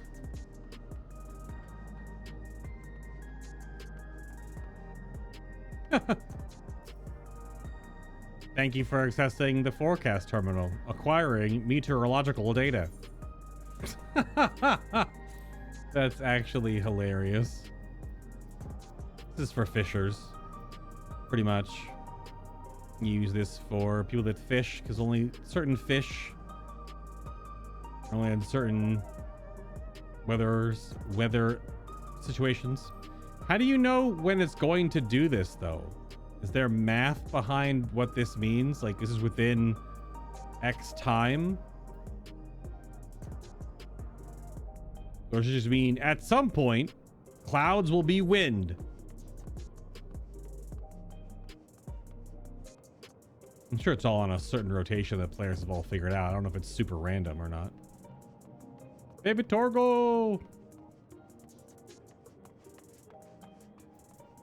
Oops, sorry. Don't tell me we need to use that now. Whip! It's kind of like the Jetsons thing. The conveyor ahead will transport us to the government sector, where Resolution is located. The markers of the conveyor indicate its direction, and there is a pair just like it on the other side. Is it safe? Extremely. No need to be afraid. Who said I was afraid? Come on, Bae. Yeah, that's me. Schwip! It does kind of dematerialize us, though.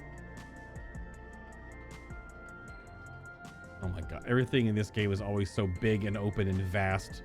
To some degree, it looks a little weird sometimes. Like, there'll be more people around at certain places, but look at how much space this is for just being space. It's like nothing here, and you can't mount, so it just takes you a while to get around. Sometimes space for space's sake is good. Sometimes it makes me wonder why everything is kind of like so huge when there's like nothing to do there and there's no reason why it's that big.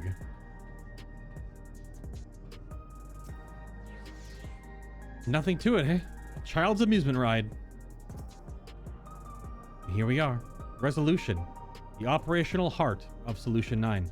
From Resolution, we oversee the running of the district and provide essential services to citizens, such as welfare support and job introductions. It's quicker to show than tell, so let's proceed inside.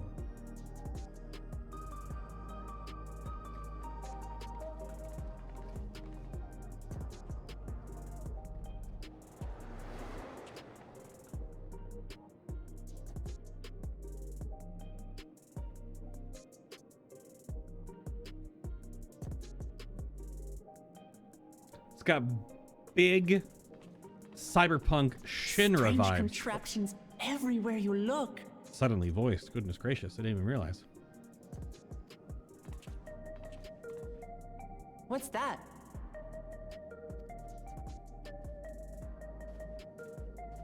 An infusion station. It dispenses souls in exchange for credits.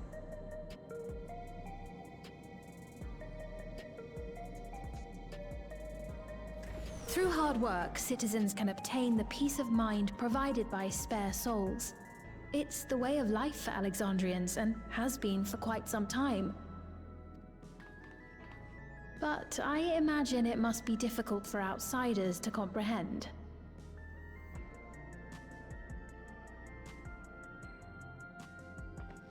That's putting it lightly. To be honest, it sounds disturbing.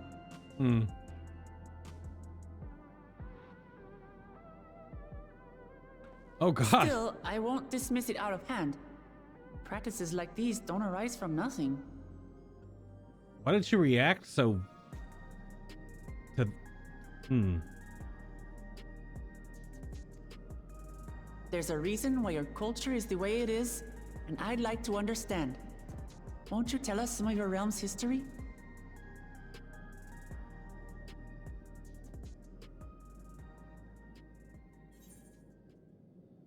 I'm keen to learn too, or with knowledge comes appreciation. I like that one better.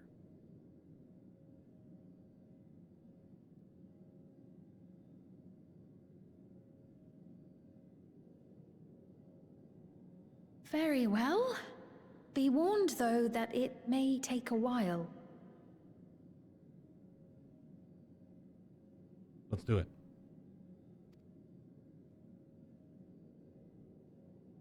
In the distant past, over 1,000 years ago, it's said, lightning energy began to swell in our world. Yes. According to ancient records that date back around 8 centuries, the rainy season spanned a quarter of the year, during which time severe thunderstorms ravaged the land. 4 centuries later, this season had lengthened to nearly half the year.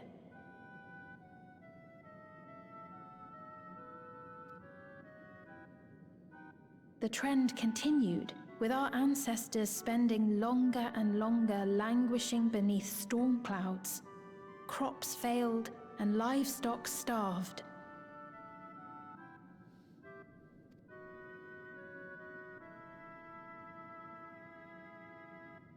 But amidst this growing desperation, a miraculous material was discovered that promised salvation: electrope. Part of this song in the background was just green sleeves.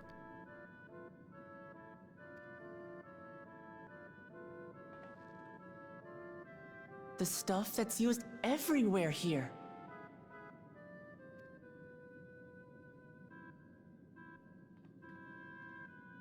Indeed.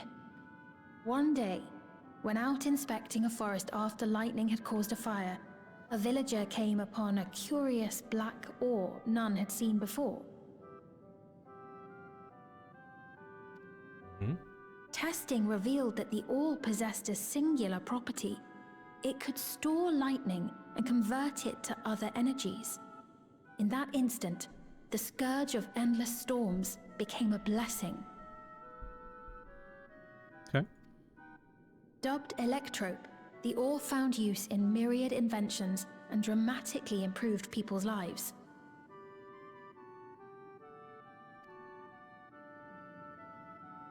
So much so, in fact, that all nations soon became dependent upon it, despite the difficulty of obtaining it in quantity.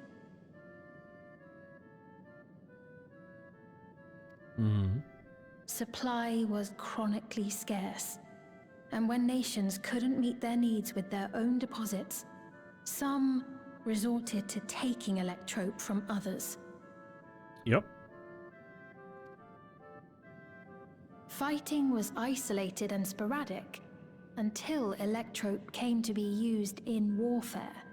First in the weaponry of invaders, then in the countermeasures of defenders, and then in every aspect of combat where an advantage might be had.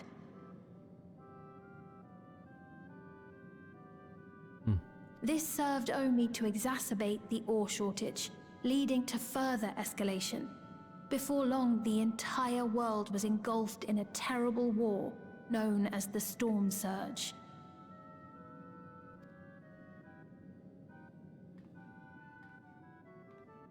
As the war came to a head, Alexandria's neighbor, Lindblum, committed its stores of electrope to the production of a weapon of mass destruction.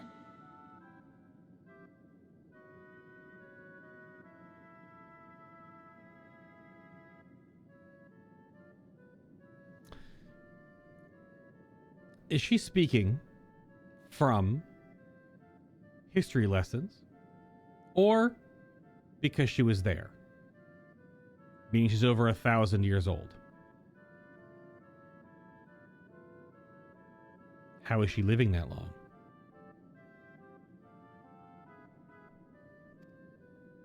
They deployed it on the front lines and triggered a calamity of frightful magnitude. Not even their own scientists had anticipated the force of the lightning that was unleashed. The energy inundated the entire continent, laying it to waste.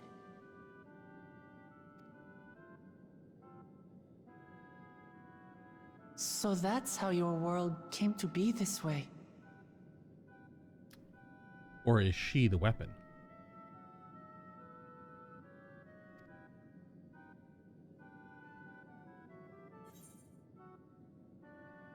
I'm put in mind of the flood of light. Yeah. Just like the flood of darkness. Yeah. Sounds an awful lot like an umbral calamity. Yeah.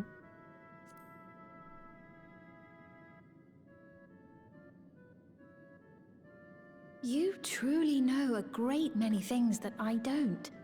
I should like to learn about you too sometime. Mm-hmm.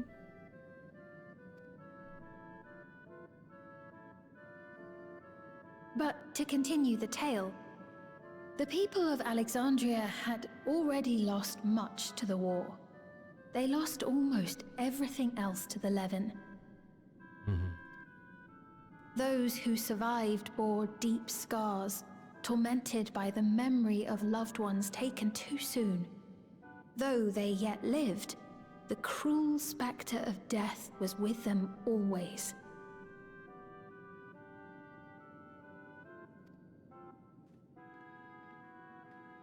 Seeking a solution, our scientists turned once more to electrope, and after extensive research, they developed the means to preserve memory and soul.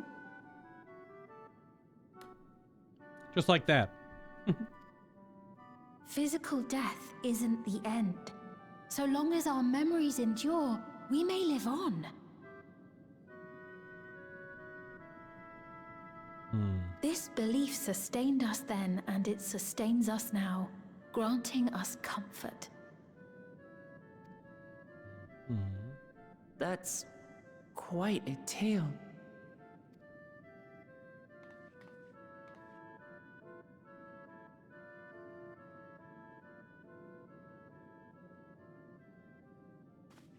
Your Majesty, help me! I beg you, help me! What's the matter? I've got no souls left. Not a single one! But the lot at Soul Supply refused to give me any! Please, you must do something! My apologies, Your Majesty. This man, he does no work. Instead, he drinks his days away on Trueview.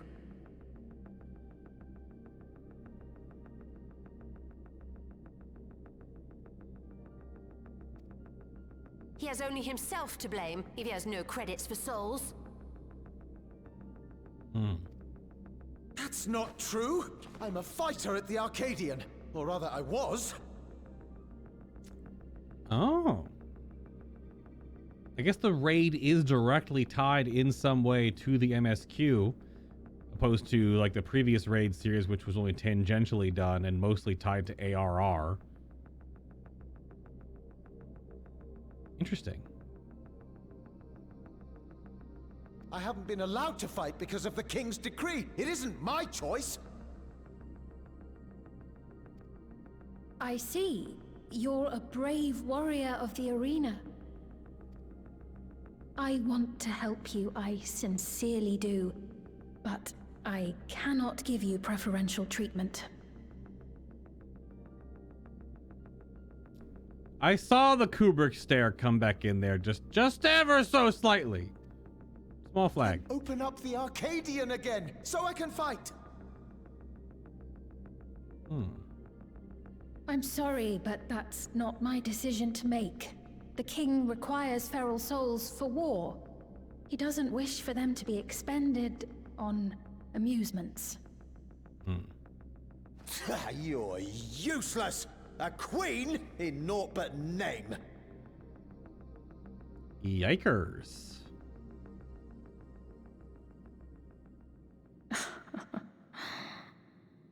Insolent wretch! How dare you take that tone with Her Majesty?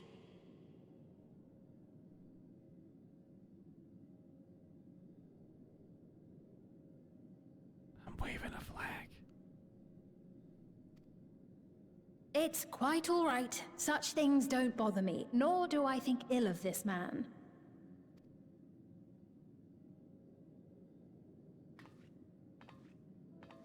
Hear me. Though I cannot grant you a soul, I mean it when I say I want you to live. I love all of you equally, dearly. You are as family to me, and it pains me to see you deny yourself hope. I want you to find a happiness all your own, even if you must grow it from the smallest seed of joy. Out there, somewhere, is a reason for you to smile again.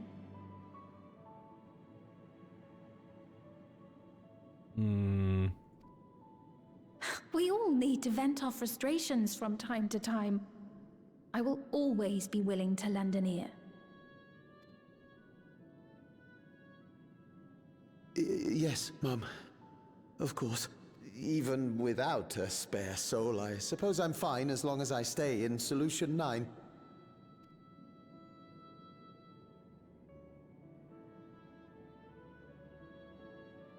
I apologize for my rudeness. Good day to you.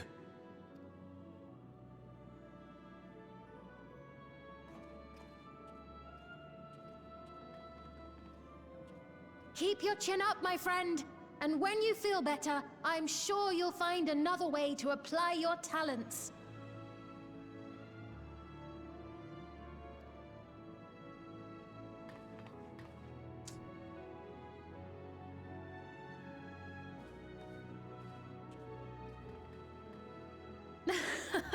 I'm sorry you had to see that. Let's keep moving, shall we?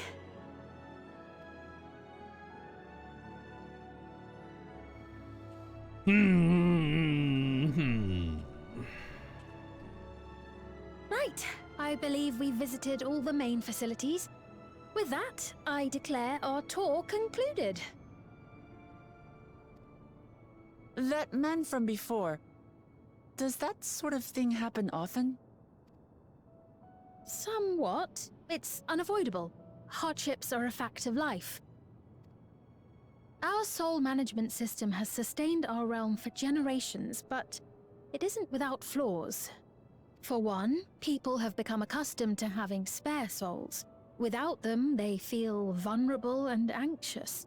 Some claim it may also have contributed to a decline in births.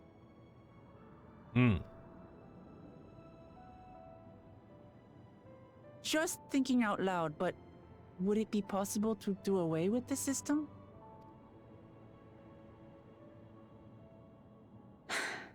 No.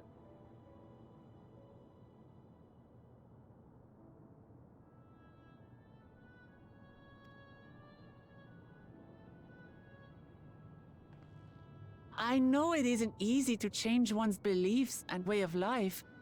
The Mamolja had their reasons for their reliance on blessed siblings, much as you have yours for souls.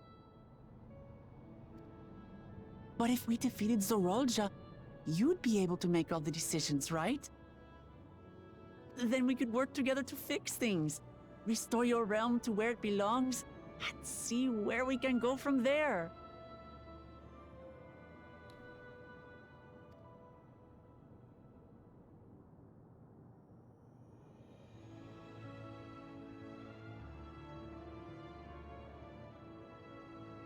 Listen to me. There's something that I need to tell you.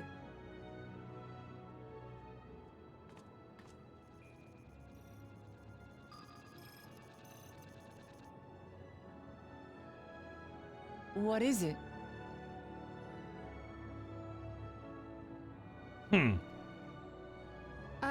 Actually, never mind. It's nothing of import.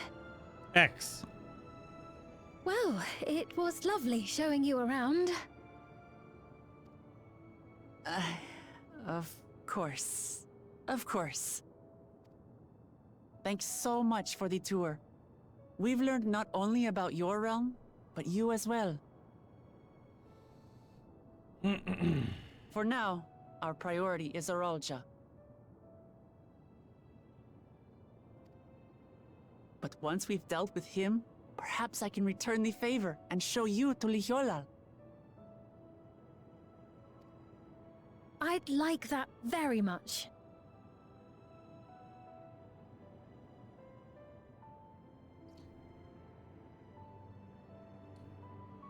Huh. There's so many possibilities to how this story could be interwoven, man. Or what like what the linchpin is with it.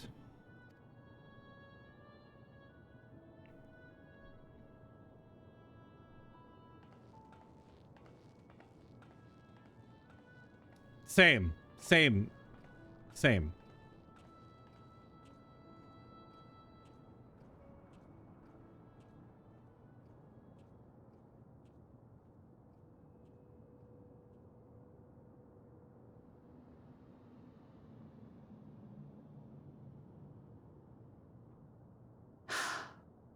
It seems I've no choice but to continue down this path.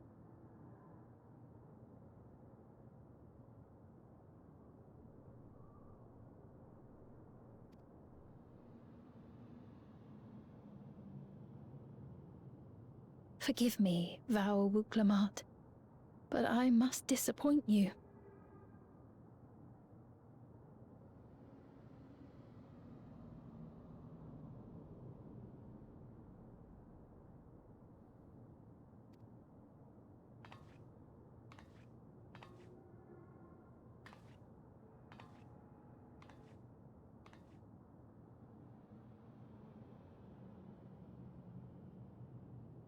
Yep. She's a primal living on the power and belief system here, or she's the weapon that was created that runs off of it's something. Yeah.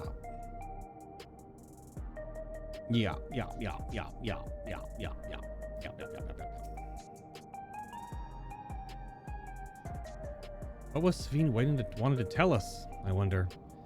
Well, we can wait for another time. We've been exploring for a while now and should probably go to Erinville's mom's meeting point. We'll be back the way we came, I think.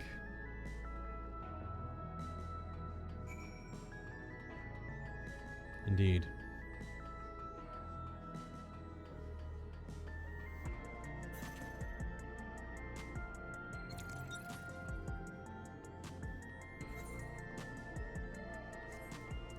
Indeed.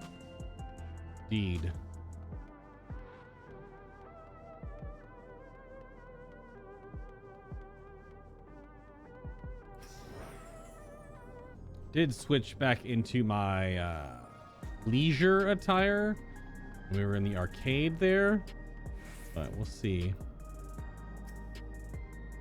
Fiend genuinely cares for her people.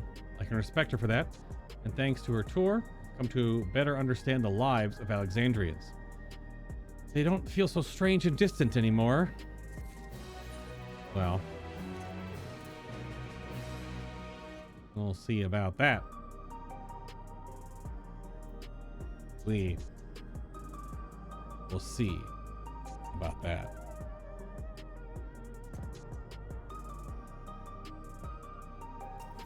Move on to quest 77. Scales of Blue. Having seen the district to her satisfaction, Wooklamot is ready to head to the meeting point. So we're supposed to go to a place called True View in the eastern sector. This conveyor ought to take us there. You know, once you get used to it, they're actually kind of fun. Come on.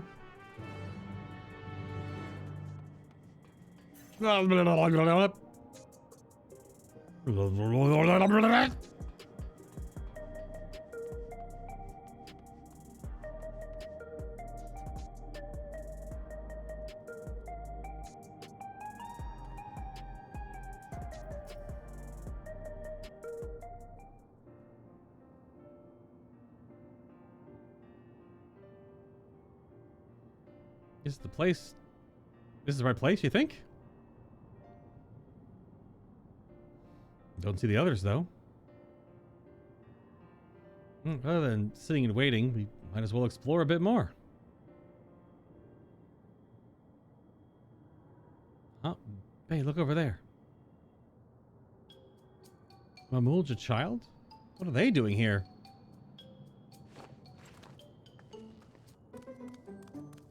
It's running!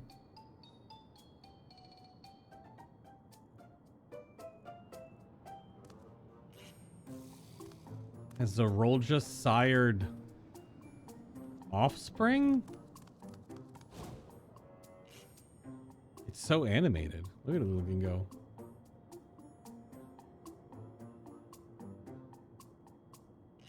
No, so two, right? A resemblance to Zorolja? I did just say that. The blue scales of a Bonewa with the features of a Hobigo. I did see that. This can't be a coincidence. You're right. It wouldn't do to leave such a small child on their own. Come on, let's go after them.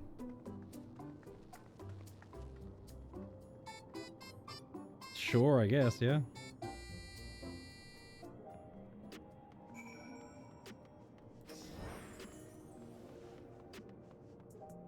Oops.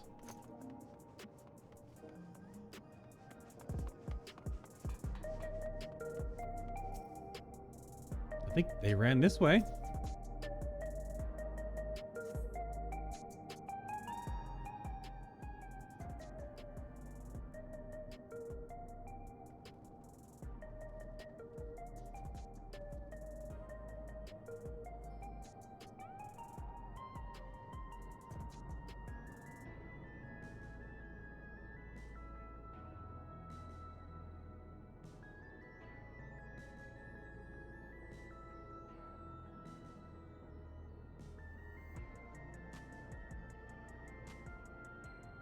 So this is True View.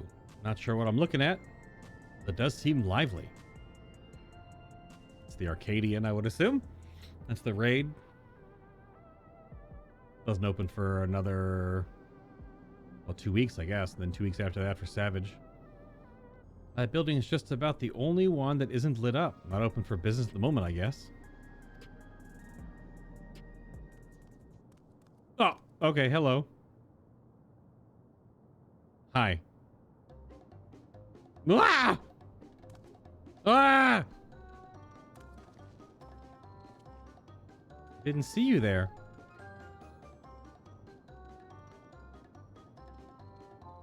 Listen, I don't mean you any harm. I just want to talk.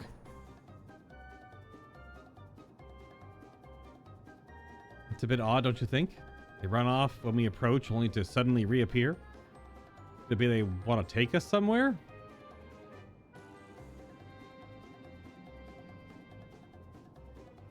Is that the way of it? You want us to follow you?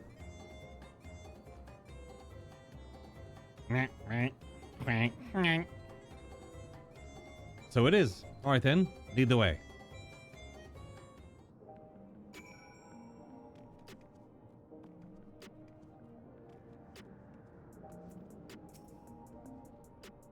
Let's see where they take us.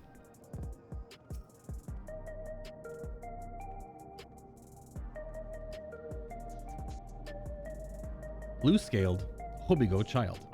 Exclamation point. Once you choose to depart, Book Lamont will accompany you. The blue-scaled Hobigo child will then begin moving towards the destination. Yep.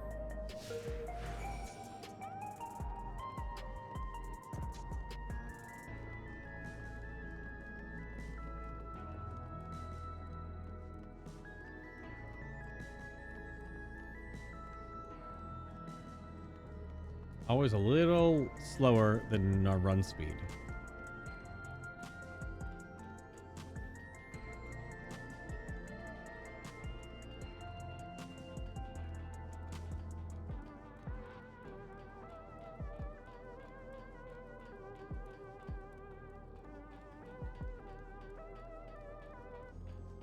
Oh, I was wondering what that Makote was doing.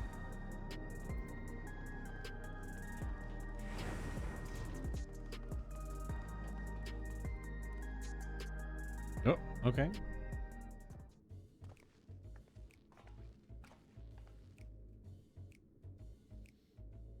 This is where you wanted to bring us. The pub?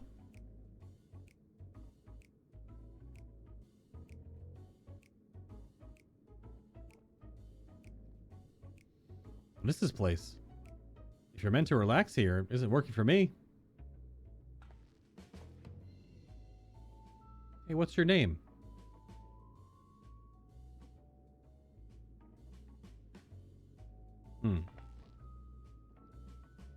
So you're still not inclined to talk. He'll only talk if he's completely comfortable with you, says Melancholy. Hi. Hello, obvious cyberpunk bun girl. You know him? After a fashion, but never mind that. How about something to wet your whistle?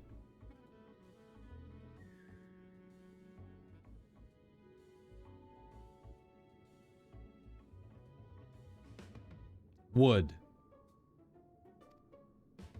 Adorable as you are, it's on the house. I can recommend our special, Her Majesty. Prepare one without liquor for the boy, too. Am I the boy?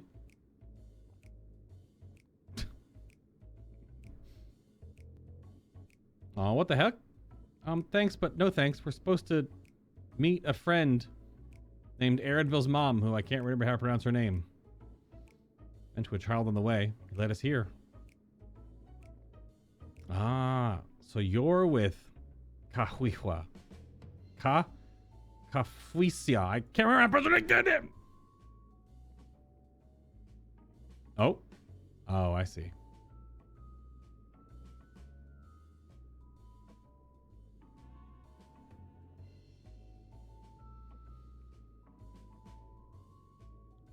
In that case, go and have a chat with Big Tassos there. He'll show you to a fun place. Oh, sure, okay. What about him? I don't think he's in the mood to talk, so he can tend the bar with me. It's taking a turn for the strange. But you don't think we're walking into a trap, do you?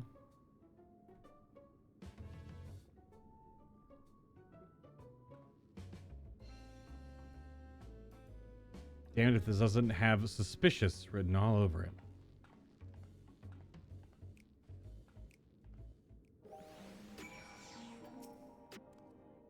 Triple dot. If you like that drink after all, just let me know. I'll be back. You seem eager to go. What about your friend here? What is this fun place meant to be? Is Aaronville's mom there? Well, I suppose there's only one way to find out. Oh. That was it. Come on, let's talk to this Tassos fellow. What the hell?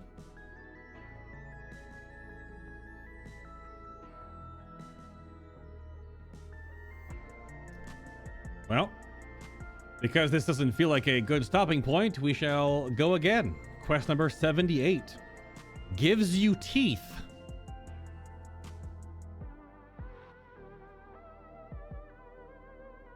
Gross. Tassos stands stoically before the door.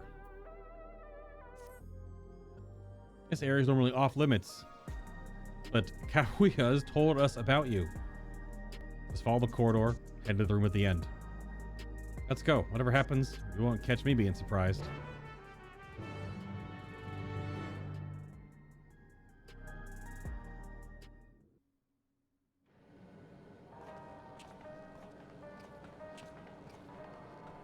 Wonderful. They're here. Oh, okay. Yeah, sure. Nice energon cubes. We've only just arrived ourselves. Okay. Amazing.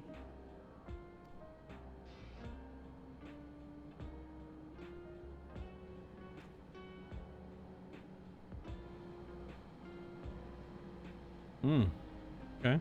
I bid you welcome to the back room. Oblivion's humble headquarters.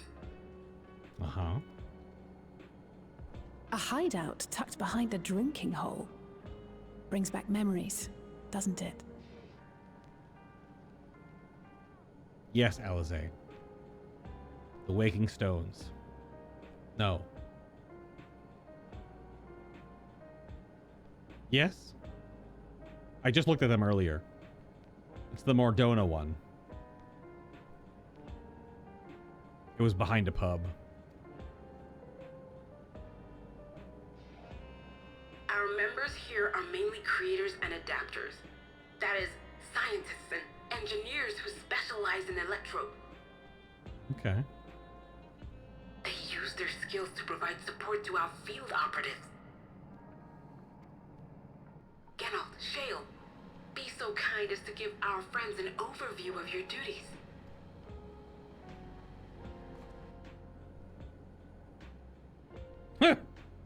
Well, there's provisioning. Gotta have supplies to fight a good fight, ain't ya? Luckily, we got the tools to craft most of what we need. Billy Butcher? Is that you, only with green hair, different facial hair, no shirt, and in a futuristic chunk of Final Fantasy XIV Dawntrail? Gathering intelligence is another vital aspect of our work. Everkeep's core system is a veritable treasure trove of information. You just need to know how to get in and find it.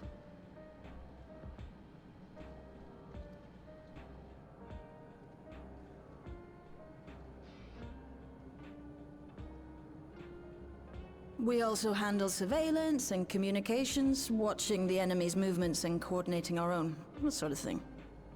Uh-huh. And among all our activities, we spend a fair bit of effort investigating preservation. Okay. The organization credited with laying the foundations of electrope technology. From the soul management system to Everkeep's design, they're behind just about everything you see here. It'd be no exaggeration to say they made this realm what it is. But their magnum opus was without a doubt the power which was used to join Alexandria to Tural. Interdimensional fusion.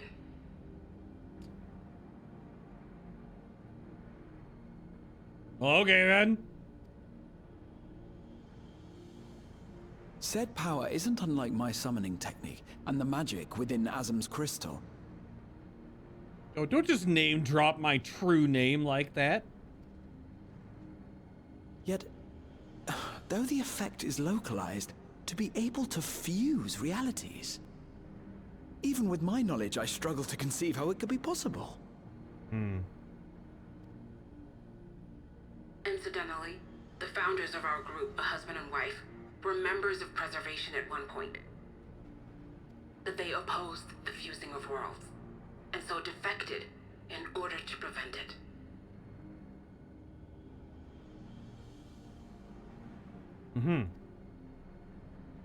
While not entirely unexpected, given what we have seen, this is still quite the revelation. By the by, that's an interesting earring you have there. A novel way of carrying a data storage device. Ha! Okay. Oh, you didn't know? No. Well, as a precautionary measure against machine infiltration, we scan everyone as they enter. And when we scanned you, we detected a small quantity of electrope. Okay. Though it's been dressed up, that earring is a storage device and no mistake. Bought it from a shop here, did you? No. But also, wood.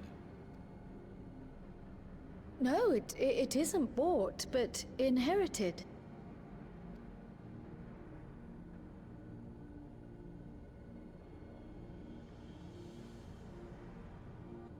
So these people sent you through the portal along with the earring? Do you know aught of them?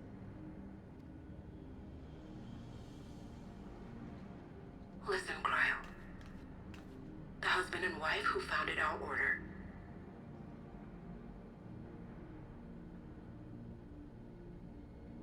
No.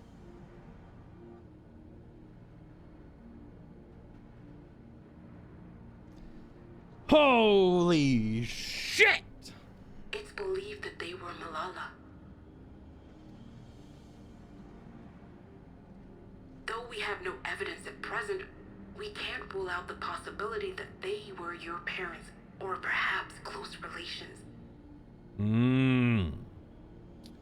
This I posit because they were the very individuals who spearheaded the research into interdimensional fusion. As traitors to preservation, they were relentlessly pursued. If they had a child they feared they couldn't keep safe, entrusting her to the people of another world might have been their best option.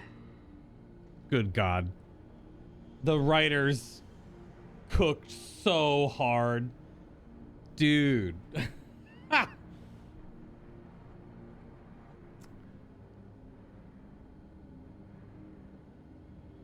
Damn.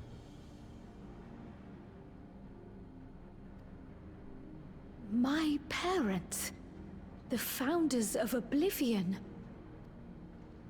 Tell me everything you know about them, no matter how small or seemingly insignificant. Anything and everything. We don't even know their names, I'm afraid. In a bid to elude Preservation's agents, we suspect they erased all trace of themselves. Oof.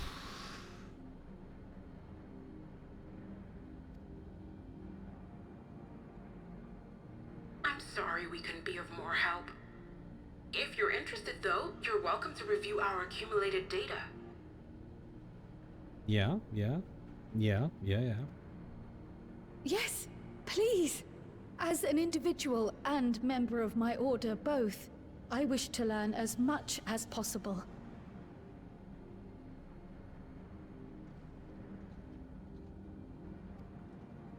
I should also like to peruse the data. Where the joining of realities is concerned, I may well be of service. No, the first half of Dawntrail is, I mean, it has to exist for this to exist. You need the new foundational bedrock to make this that much bigger. And I'm all for it. And for all our character knew to begin with, was we were going on a little island vacation, you know? And it slowly mounts and slowly mounts and slowly mounts and slowly mounts. But the interwovenness of this story throughout the little tiny pieces, it's just well crafted. It's just really well put together.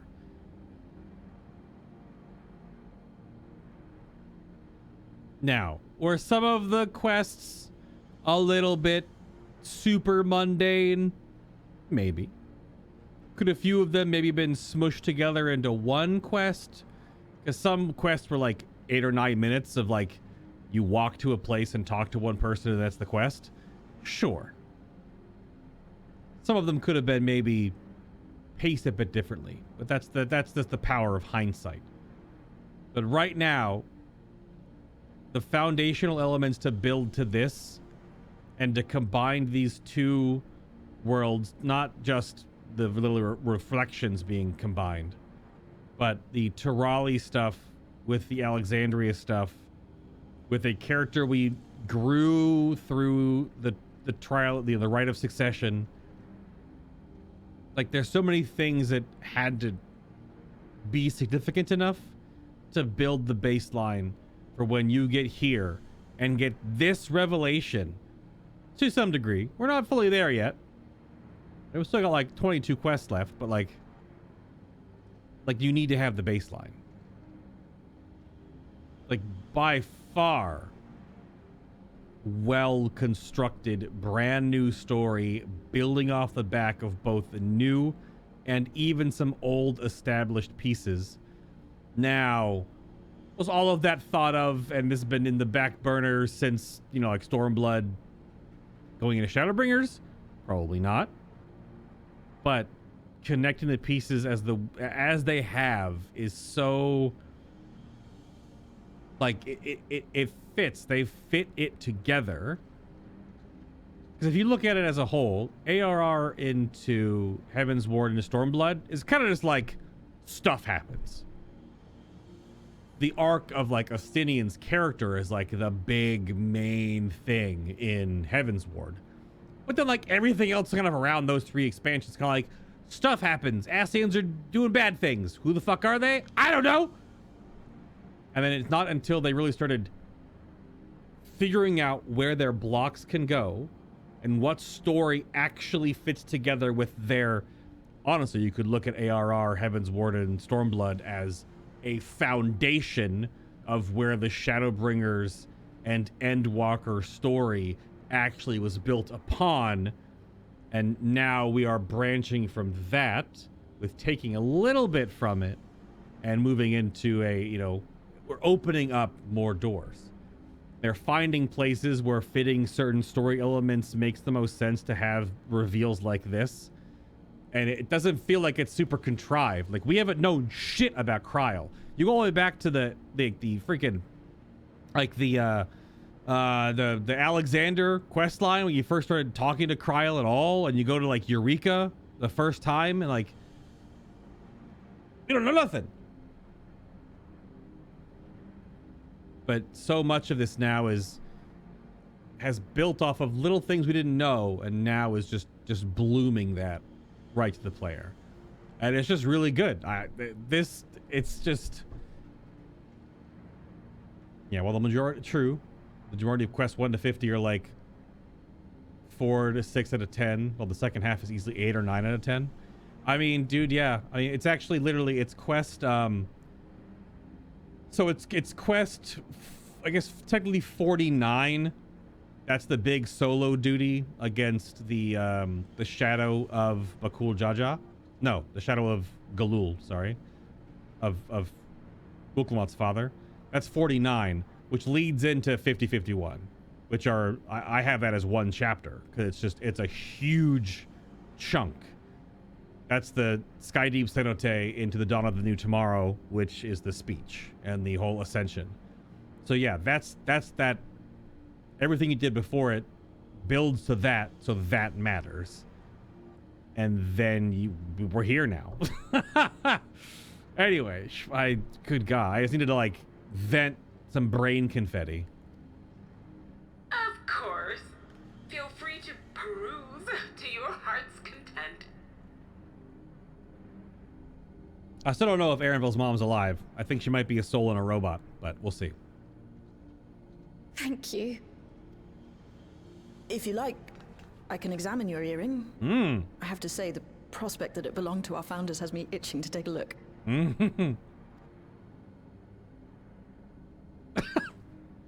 Big anime smile. I dare say we have enough eyes to pore over your records. Is there any other way we might be productive? Alize wants to hit things with her sword and spells if you need a translation. Alize is not one for books and screens. She is a woman of action. Not right now. We're still waiting for Zoralja to make the next move.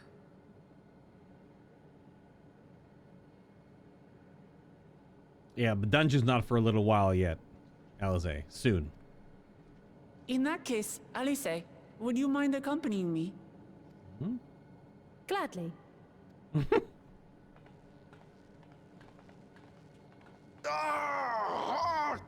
I've buggered it up again! This guy sounds like Billy Butcher.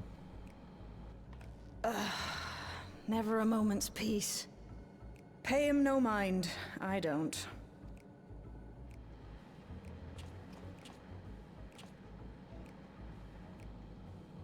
Oi! You two there! One of you give me a hand, would you? Don't matter who. Not as refined, but...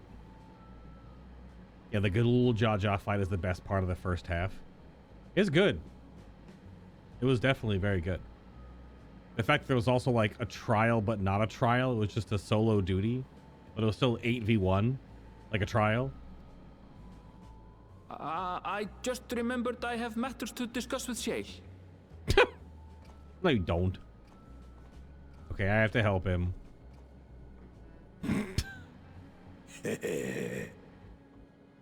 Don't do that. Why is your shirt off?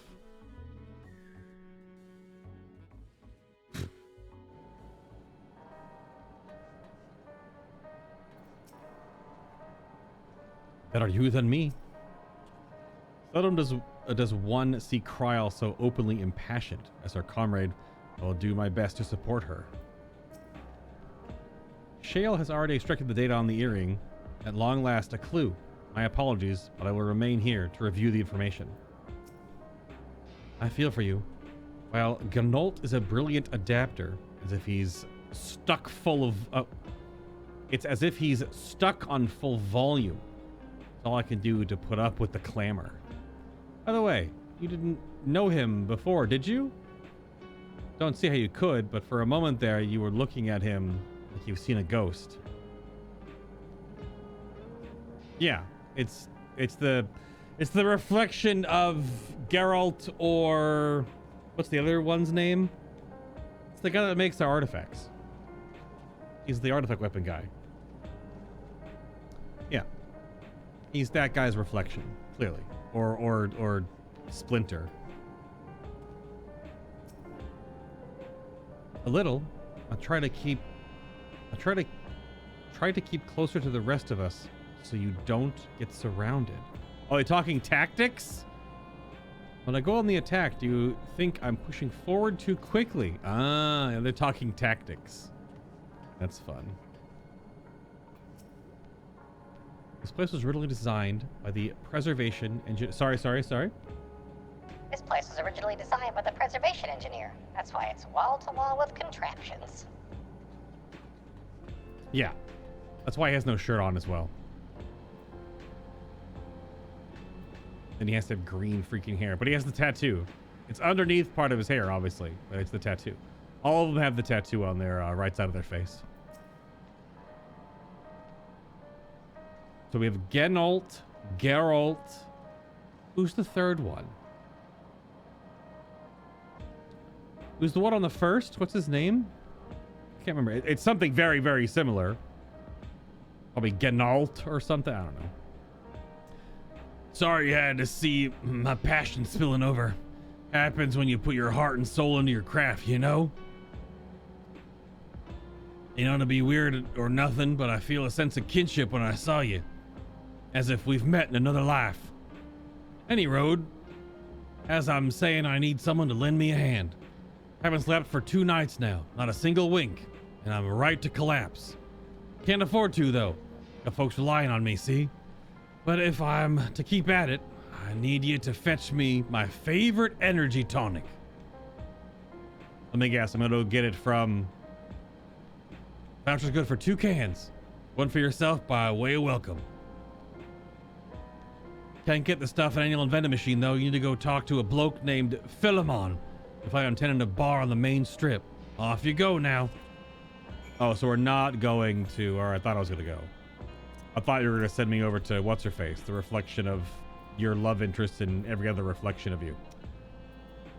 Supplied by Oblivion member Gnault. It could be like Gano. The LT could be awkwardly silent. This voucher can be redeemed for 2 cans of energy tonic from Philemon. Or Pilemon? Philemon?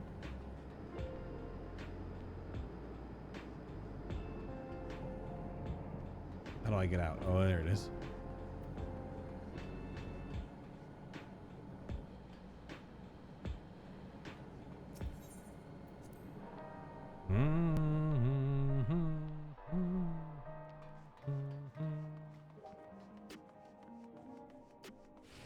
The Neon Stein. I didn't see the name of that place before.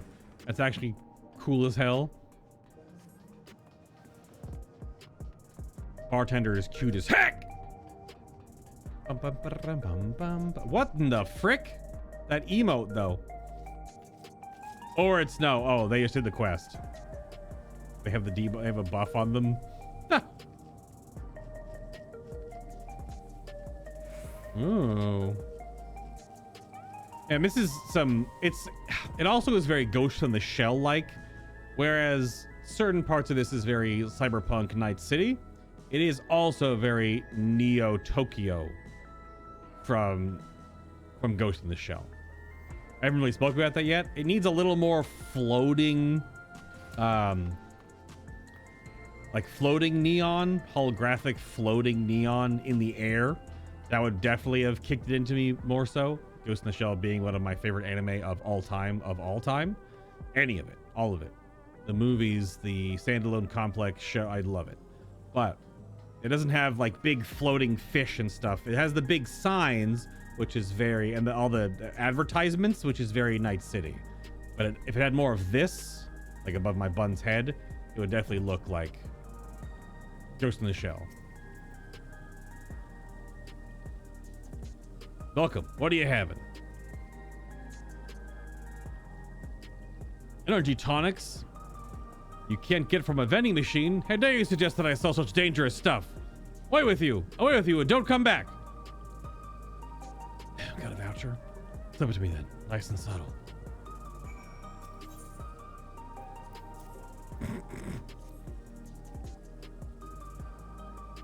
How do you get inside your bar, sir? You just hop over it because you're locked in.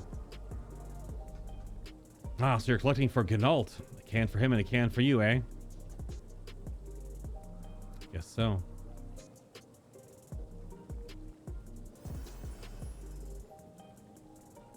Here you go. Yours is formulated for beginners. Gentler than the full strength stuff. It's not contraband or anything, so don't go run afoul of the authorities, but if the Rondina Consortium, see, I knew she was involved in it somehow. These two are inexplicably linked no matter what version of themselves. It's very cute. So if the Rondina Consortium was made aware of my special selection, it'd be bad for business. Now, seeing as it's your first time, I want you to drink your tonic here, just in case there's side effects. Full strength. Bearing a curious design upon its can, this energy tonic is the favorite of Oblivion member Gnault. And beginners, bearing the curious design on this can, this energy tonic is apparently formulated for beginners. Let's go Super Saiyan. You drain the tonic in a single pull. Huh. Now that's how you do it. Your pulse ought to quicken soon, after which you'll start seeing everything more clearly, and then finally, you'll feel a roaring surge of energy. People say it's like growing a pair of rainbow wings.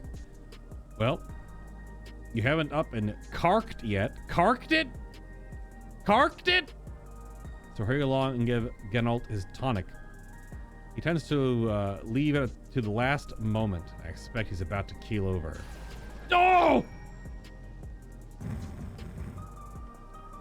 Super Saiyan aura? Rainbow. It's RGB Super Saiyan. Oh, it went away. My RGB Super Saiyan. They're gonna sell that in the Mog Station for $10. That would print my RGB Super Saiyan aura around yourself in this game. That would print money. Head to the back room. Yes. I was hoping it would last longer. Frick. Oh, same dialogue. Oh, they move, so it's different dialogue here. Nearly a moment goes by without Genalt moaning and grunting. I presume it's how he expresses his passion for his work. Indeed, you haven't made artifact weapons yet, have you? Is it me? Or are there rainbows in your eyes? It's just when I look at you, Alize. Learning about regulations at the moment, or regulators at the moment. How's your errand coming along? What do you think of the crew here? Interesting bunch, right? I personally recruited Genalt and Shale, by the way. All right. Here you go, bud. You've got your tonic? Give it here quick.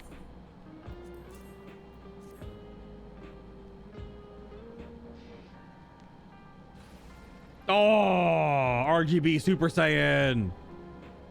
Oh, crap. I was moving the camera. Ah, that's the stuff. Ain't nothing like it. To blow the cobwebs right out with a great big kaboom. Awakens something feral in me, it does. Transforms me into a remorseless beast that won't stop till he's done what he was born to do. Any road, sorry for sending you off on an errand like that. Just can't crush her without me tonic, you know? And the pile of work only ever gets bigger. Speaking of which, I better get back to it. These weapons and tools ain't gonna enhance themselves. Well, I'll see you in 2 patches.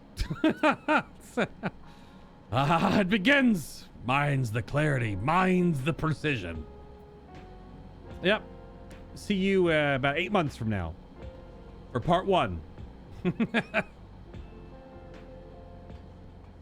Yep.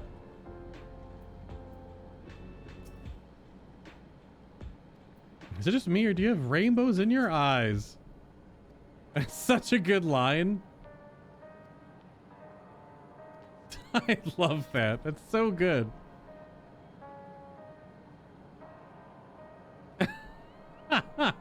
That's so damn funny.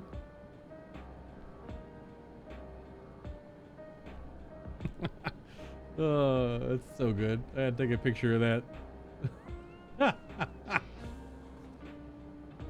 Oh, that's fantastic. Oh man, that was good. Ugh. I've been meaning to ask about that Mamulja child.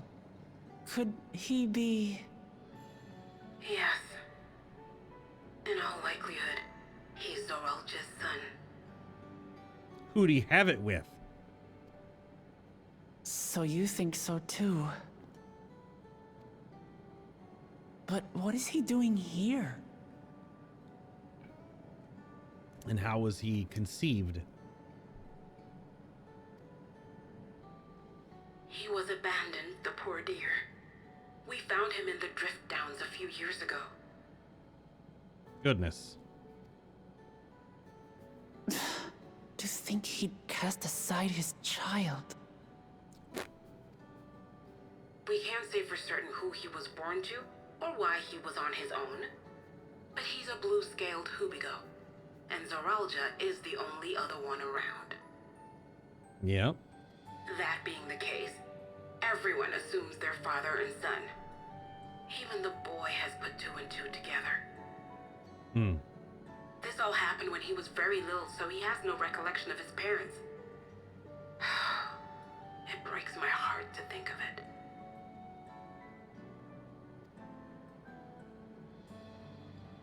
What's his name? Gulja.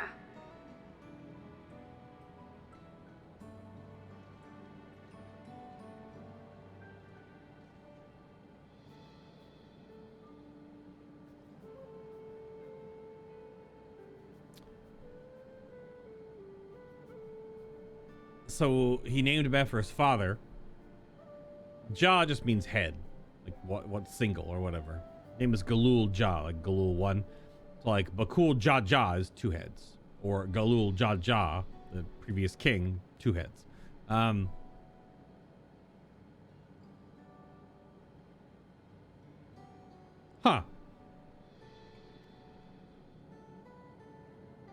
It was my hope that he'd grow up to be a man of principle, like his grandfather. Hmm. It's a fine name. I should mention that the boy is a little unusual. At first, I intended to raise him as my own. But just when I thought he was warming to me, he suddenly disappeared. We searched high and low for several days. And where should he turn up? But in the wilds near Everkeep. What? It's a miracle he didn't fall prey to fiends. See? That's another unusual thing. Creatures don't seem to attack him.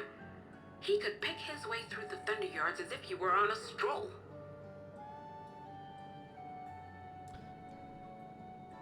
On making inquiries, we learned that he had been living alone and receiving food from the people of the outskirts. This became something of a pattern. We track him down and bring him back, only for him to disappear again within a matter of days. He would return to the wilds without fail, and once again rely on the kindness of strangers to survive. Finally, I took the hint and left him be, giving him the solitude he prefers and lending a hand only when he explicitly asks. Okay. If Gululja is Zorolja's child, that makes him my nephew. It would. Assuming he's willing, I'd be glad to take him in like Papa did for me. But seeing as I'm here to kill his father, I don't know if it would be right. Got a bit of that Game of Thrones conundrum going on there. A little bit. What? Who was that?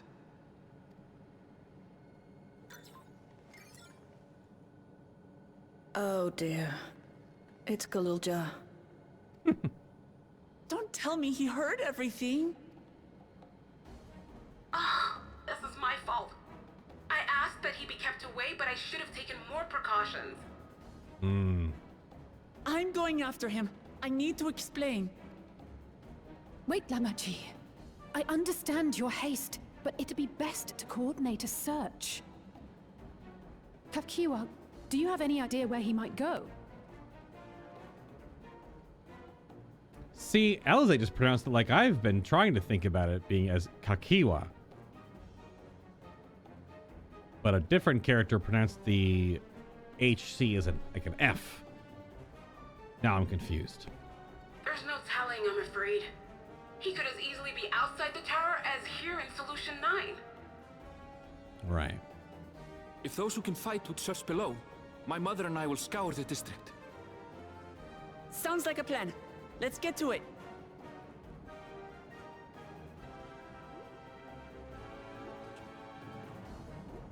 Whoop, whoop. Whoop, whoop.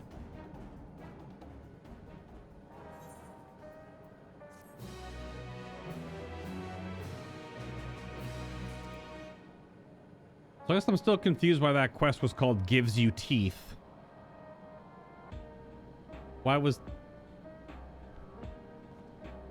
like, gives you teeth like smile? Or is that a joke on that the energy tonic? Like, you know, the saying, like, it'll grow hair in your tongue? Is that a similar one to gives you teeth? So I don't understand the connection. Regardless of the circumstances, Zorolja is Galulja's father. The boy is bound to be confused. I hope Galulja will be alright. Should he return here, we'll be certain to let you know. I'm sorry, I should have noticed sooner. Worry not, the rest of us will keep our preparations moving along. You need to concentrate on finding Galulja.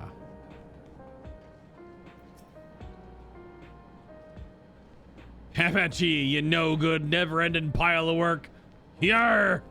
I think that's definitely a stopping point now for sure. Thank you for watching. If you've been watching live, there shall be more. If you're watching on the YouTube archive, there's also going to be plenty more, as well as many other videos if you'd like to watch them, like Final Fantasy XVI or 7 Remake or 7 Rebirth. Both the normal version of 7 Rebirth, the exhaustive playthrough, as well as the full chapters hard mode to platinum trophy playthrough of 7 Remake and Rebirth. My brain is all full of Final Fantasy XIV now, of which there's other videos to watch that are also 14 related. But thank you for watching, and I'll see you in the next one. I gotta go like squeeze out my brain for a moment with all the story and backstory and lore that just got dropped on me.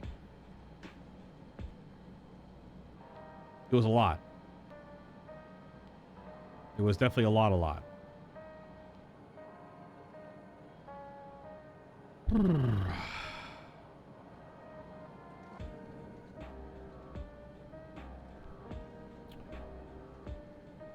Ugh.